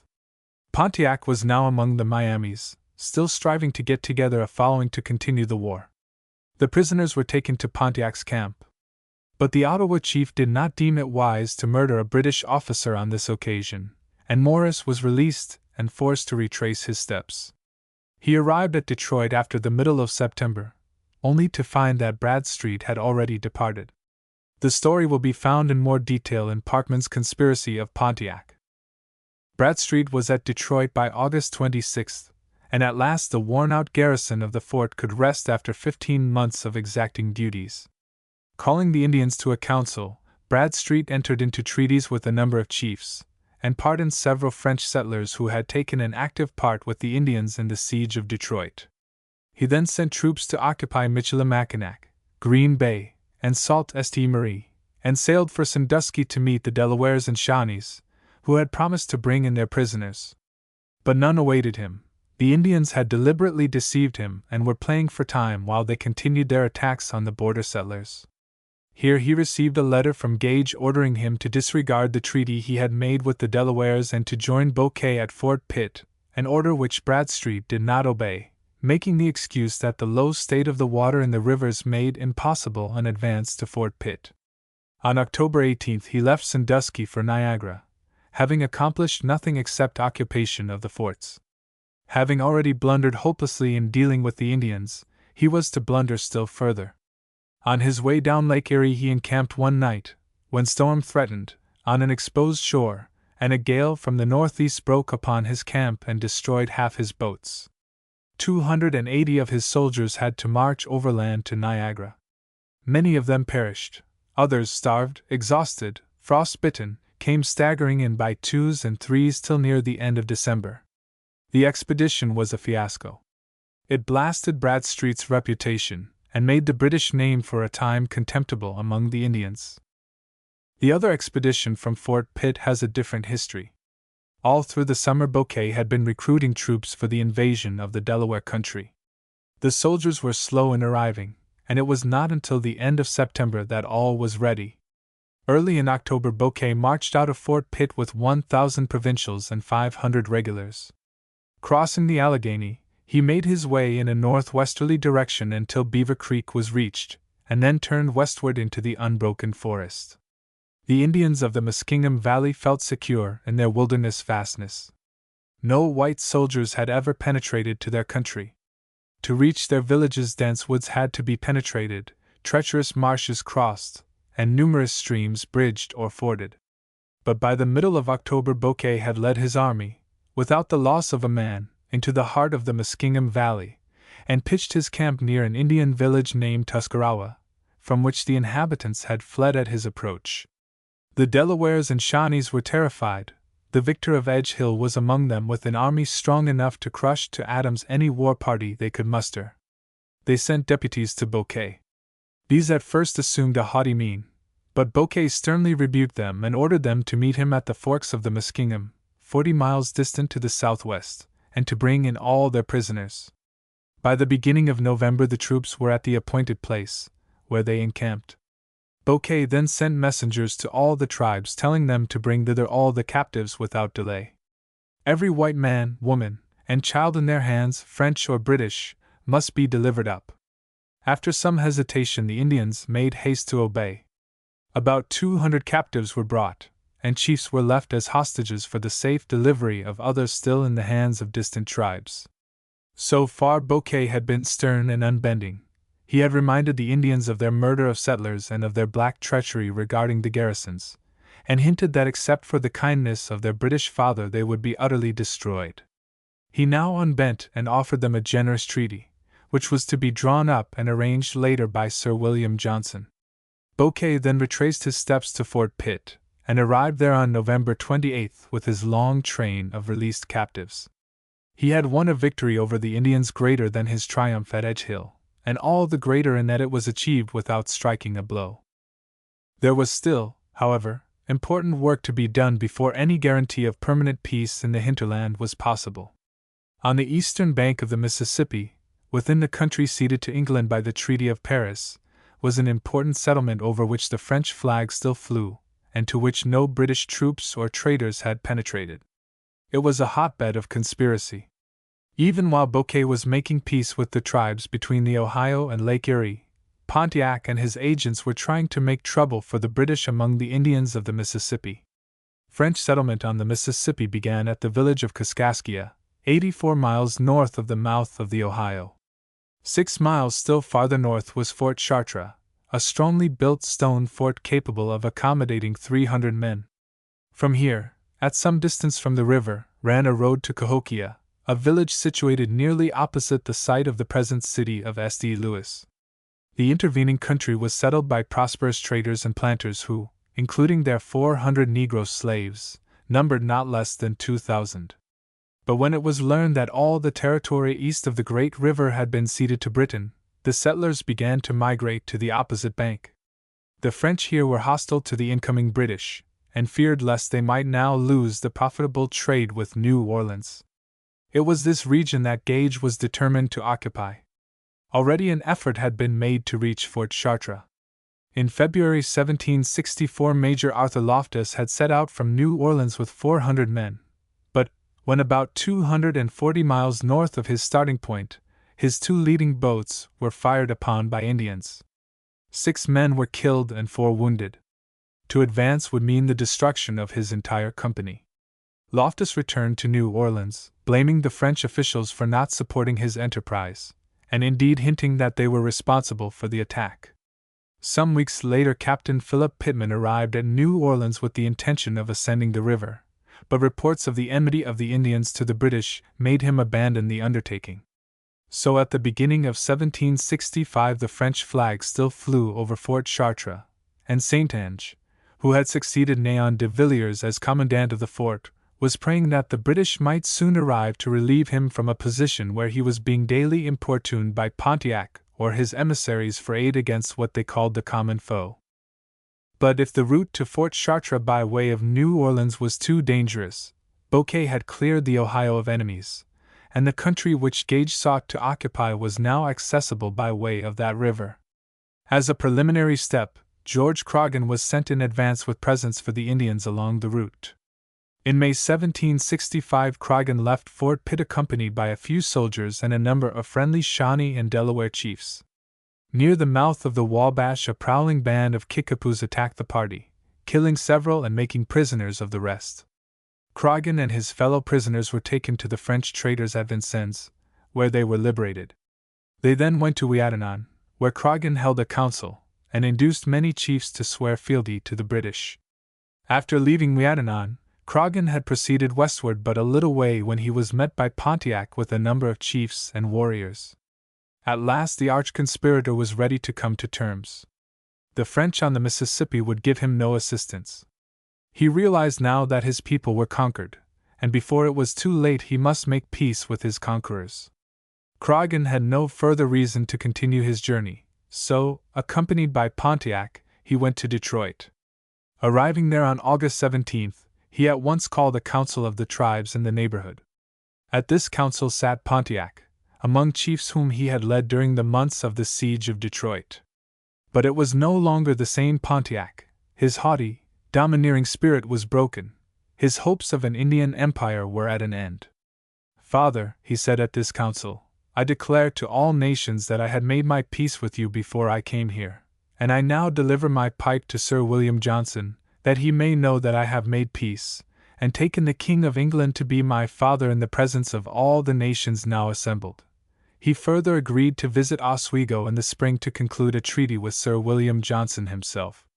The path was now clear for the advance of the troops to Fort Chartres. As soon as news of Croghan's success reached Fort Pitt, Captain Thomas Sterling, with 120 men of the Black Watch, set out in boats for the Mississippi, arriving on October 9th at Fort Chartres, the first British troops to set foot in that country. Next day Saint-Ange handed the keys of the fort to Sterling, and the Union Jack was flung aloft. Thus, nearly 3 years after the signing of the Treaty of Paris, the fleurs-de-lis disappeared from the territory then known as Canada. There is still to record the closing act in the public career of Pontiac. Sir William Johnson, fearing that the Ottawa chief might fail to keep his promise of visiting Oswego to ratify the treaty made with Croghan at Detroit, sent Hugh Crawford, in March 1766, with belts and messages to the chiefs of the Ottawa Confederacy. But Pontiac was already preparing for his journey eastward. Nothing in his life was more creditable than his bold determination to attend a council far from his hunting ground, at which he would be surrounded by soldiers who had suffered treachery and cruelty at his hands, whose comrades he had tortured and murdered. On July 23 there began at Oswego the Grand Council at which Sir William Johnson and Pontiac were the most conspicuous figures. For 3 days the ceremonies and speeches continued, and on the 3rd day Pontiac rose in the assembly and made a promise that he was faithfully to keep. "I take the Great Spirit to witness," he said, "that what I am going to say I am determined steadfastly to perform. While I had the French king by the hand, I kept a fast hold of it, and now having you, Father, by the hand, I shall do the same in conjunction with all the western nations in my district." Before the council ended, Johnson presented to each of the chiefs a silver medal engraved with the words, "A pledge of peace and friendship with Great Britain, confirmed in 1766. He also loaded Pontiac and his brother chiefs with presents. Then, on the last day of July, the Indians scattered to their homes. For 3 years Pontiac, like a restless spirit, moved from camp to camp and from hunting ground to hunting ground. There were outbreaks of hostilities in the Indian country, but in none of these did he take part. His name never appears in the records of those 3 years. His days of conspiracy were at an end. By many of the French and Indians he was distrusted as a pensioner of the British, and by the British traders and settlers he was hated for his past deeds. In 1769 he visited the Mississippi, and while at Cahokia he attended a drunken frolic held by some Indians. When he left the feast, stupid from the effects of rum, he was followed into the forest by a Kaskaskia Indian, probably bribed by a British trader. And as Pontiac lurched among the black shadows of the trees, his pursuer crept up behind him, and with a swift stroke of the tomahawk cleft his skull. Thus by a treacherous blow ended the career of a warrior whose chief weapon had been treachery. For 12 years England, by means of military officers, ruled the great hinterland east of the Mississippi, a region vast and rich, which now teems with a population immensely greater than that of the whole broad dominion of Canada, a region which is today dotted with such magnificent cities as Chicago, Detroit, and Indianapolis. Unhappily, England made no effort to colonize this wilderness empire. Indeed, as Edmund Burke has said, she made an attempt to keep as a lair of wild beasts that earth which God, by an express charter, had given to the children of men. She forbade settlement in the hinterland. She did this ostensibly for the Indians, but in reality for the merchants in the mother country.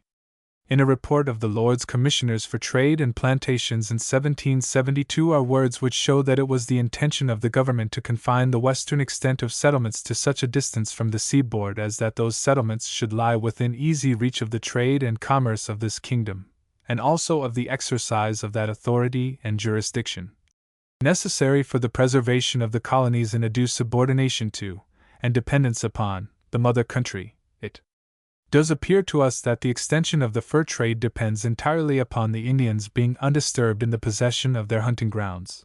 Let the savages enjoy their deserts in quiet. Were they driven from their forests, the peltry trade would decrease, and it is not impossible that worse savages would take refuge in them. Much has been written about the stamp tax and the tea tax as causes of the American Revolution, but this determination to confine the colonies to the Atlantic seaboard rendered the Revolution inevitable. Footnote: Roosevelt's The Winning of the West, Part 1, page 57. In 1778, 3 years after the sword was drawn, when an American force under George Rogers Clark invaded the Indian country, England's weekly garrison posts, then by the Quebec Act under the Government of Canada, were easily captured, and when accounts came to be settled after the war, the entire hinterland south of the Great Lakes, from the Alleghenies to the Mississippi, passed to the United States. Bibliographical note: the main source of information regarding the siege of Detroit is the Pontiac manuscript, This work has been translated several times, the best and most recent translation being that by R. Clyde Ford for the Journal of Pontiac's Conspiracy, 1763, edited by C. M. Burton. Unfortunately, the manuscript abruptly ends in the middle of the description of the fight at Bloody Run.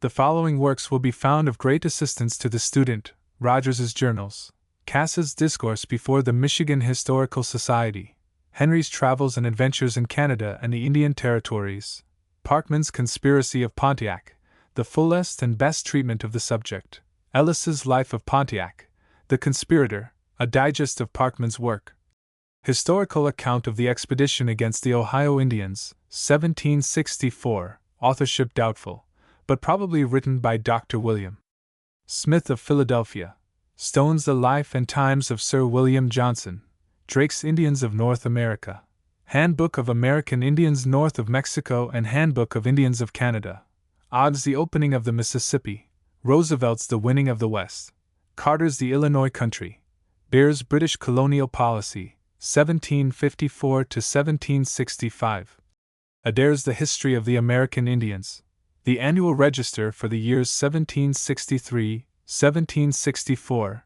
and 1774, Harper's Encyclopedia of United States History, Pownall's The Administration of the Colonies, Bancroft's History of the United States, Kingsford's History of Canada, Windsor's Narrative and Critical History of America and his Mississippi Basin, Gordon's History of Pennsylvania, Lucas's A History of Canada, 1763 to 1812, Guiar's History of Louisiana, and McMaster's History of the People of the United States. In 1766 there was published in London a somewhat remarkable drama entitled Pontiac, or The Savages of America. A part of this will be found in the appendices to Parkman's Conspiracy of Pontiac. Parkman suggests that Robert Rogers may have had a hand in the composition of this drama, and,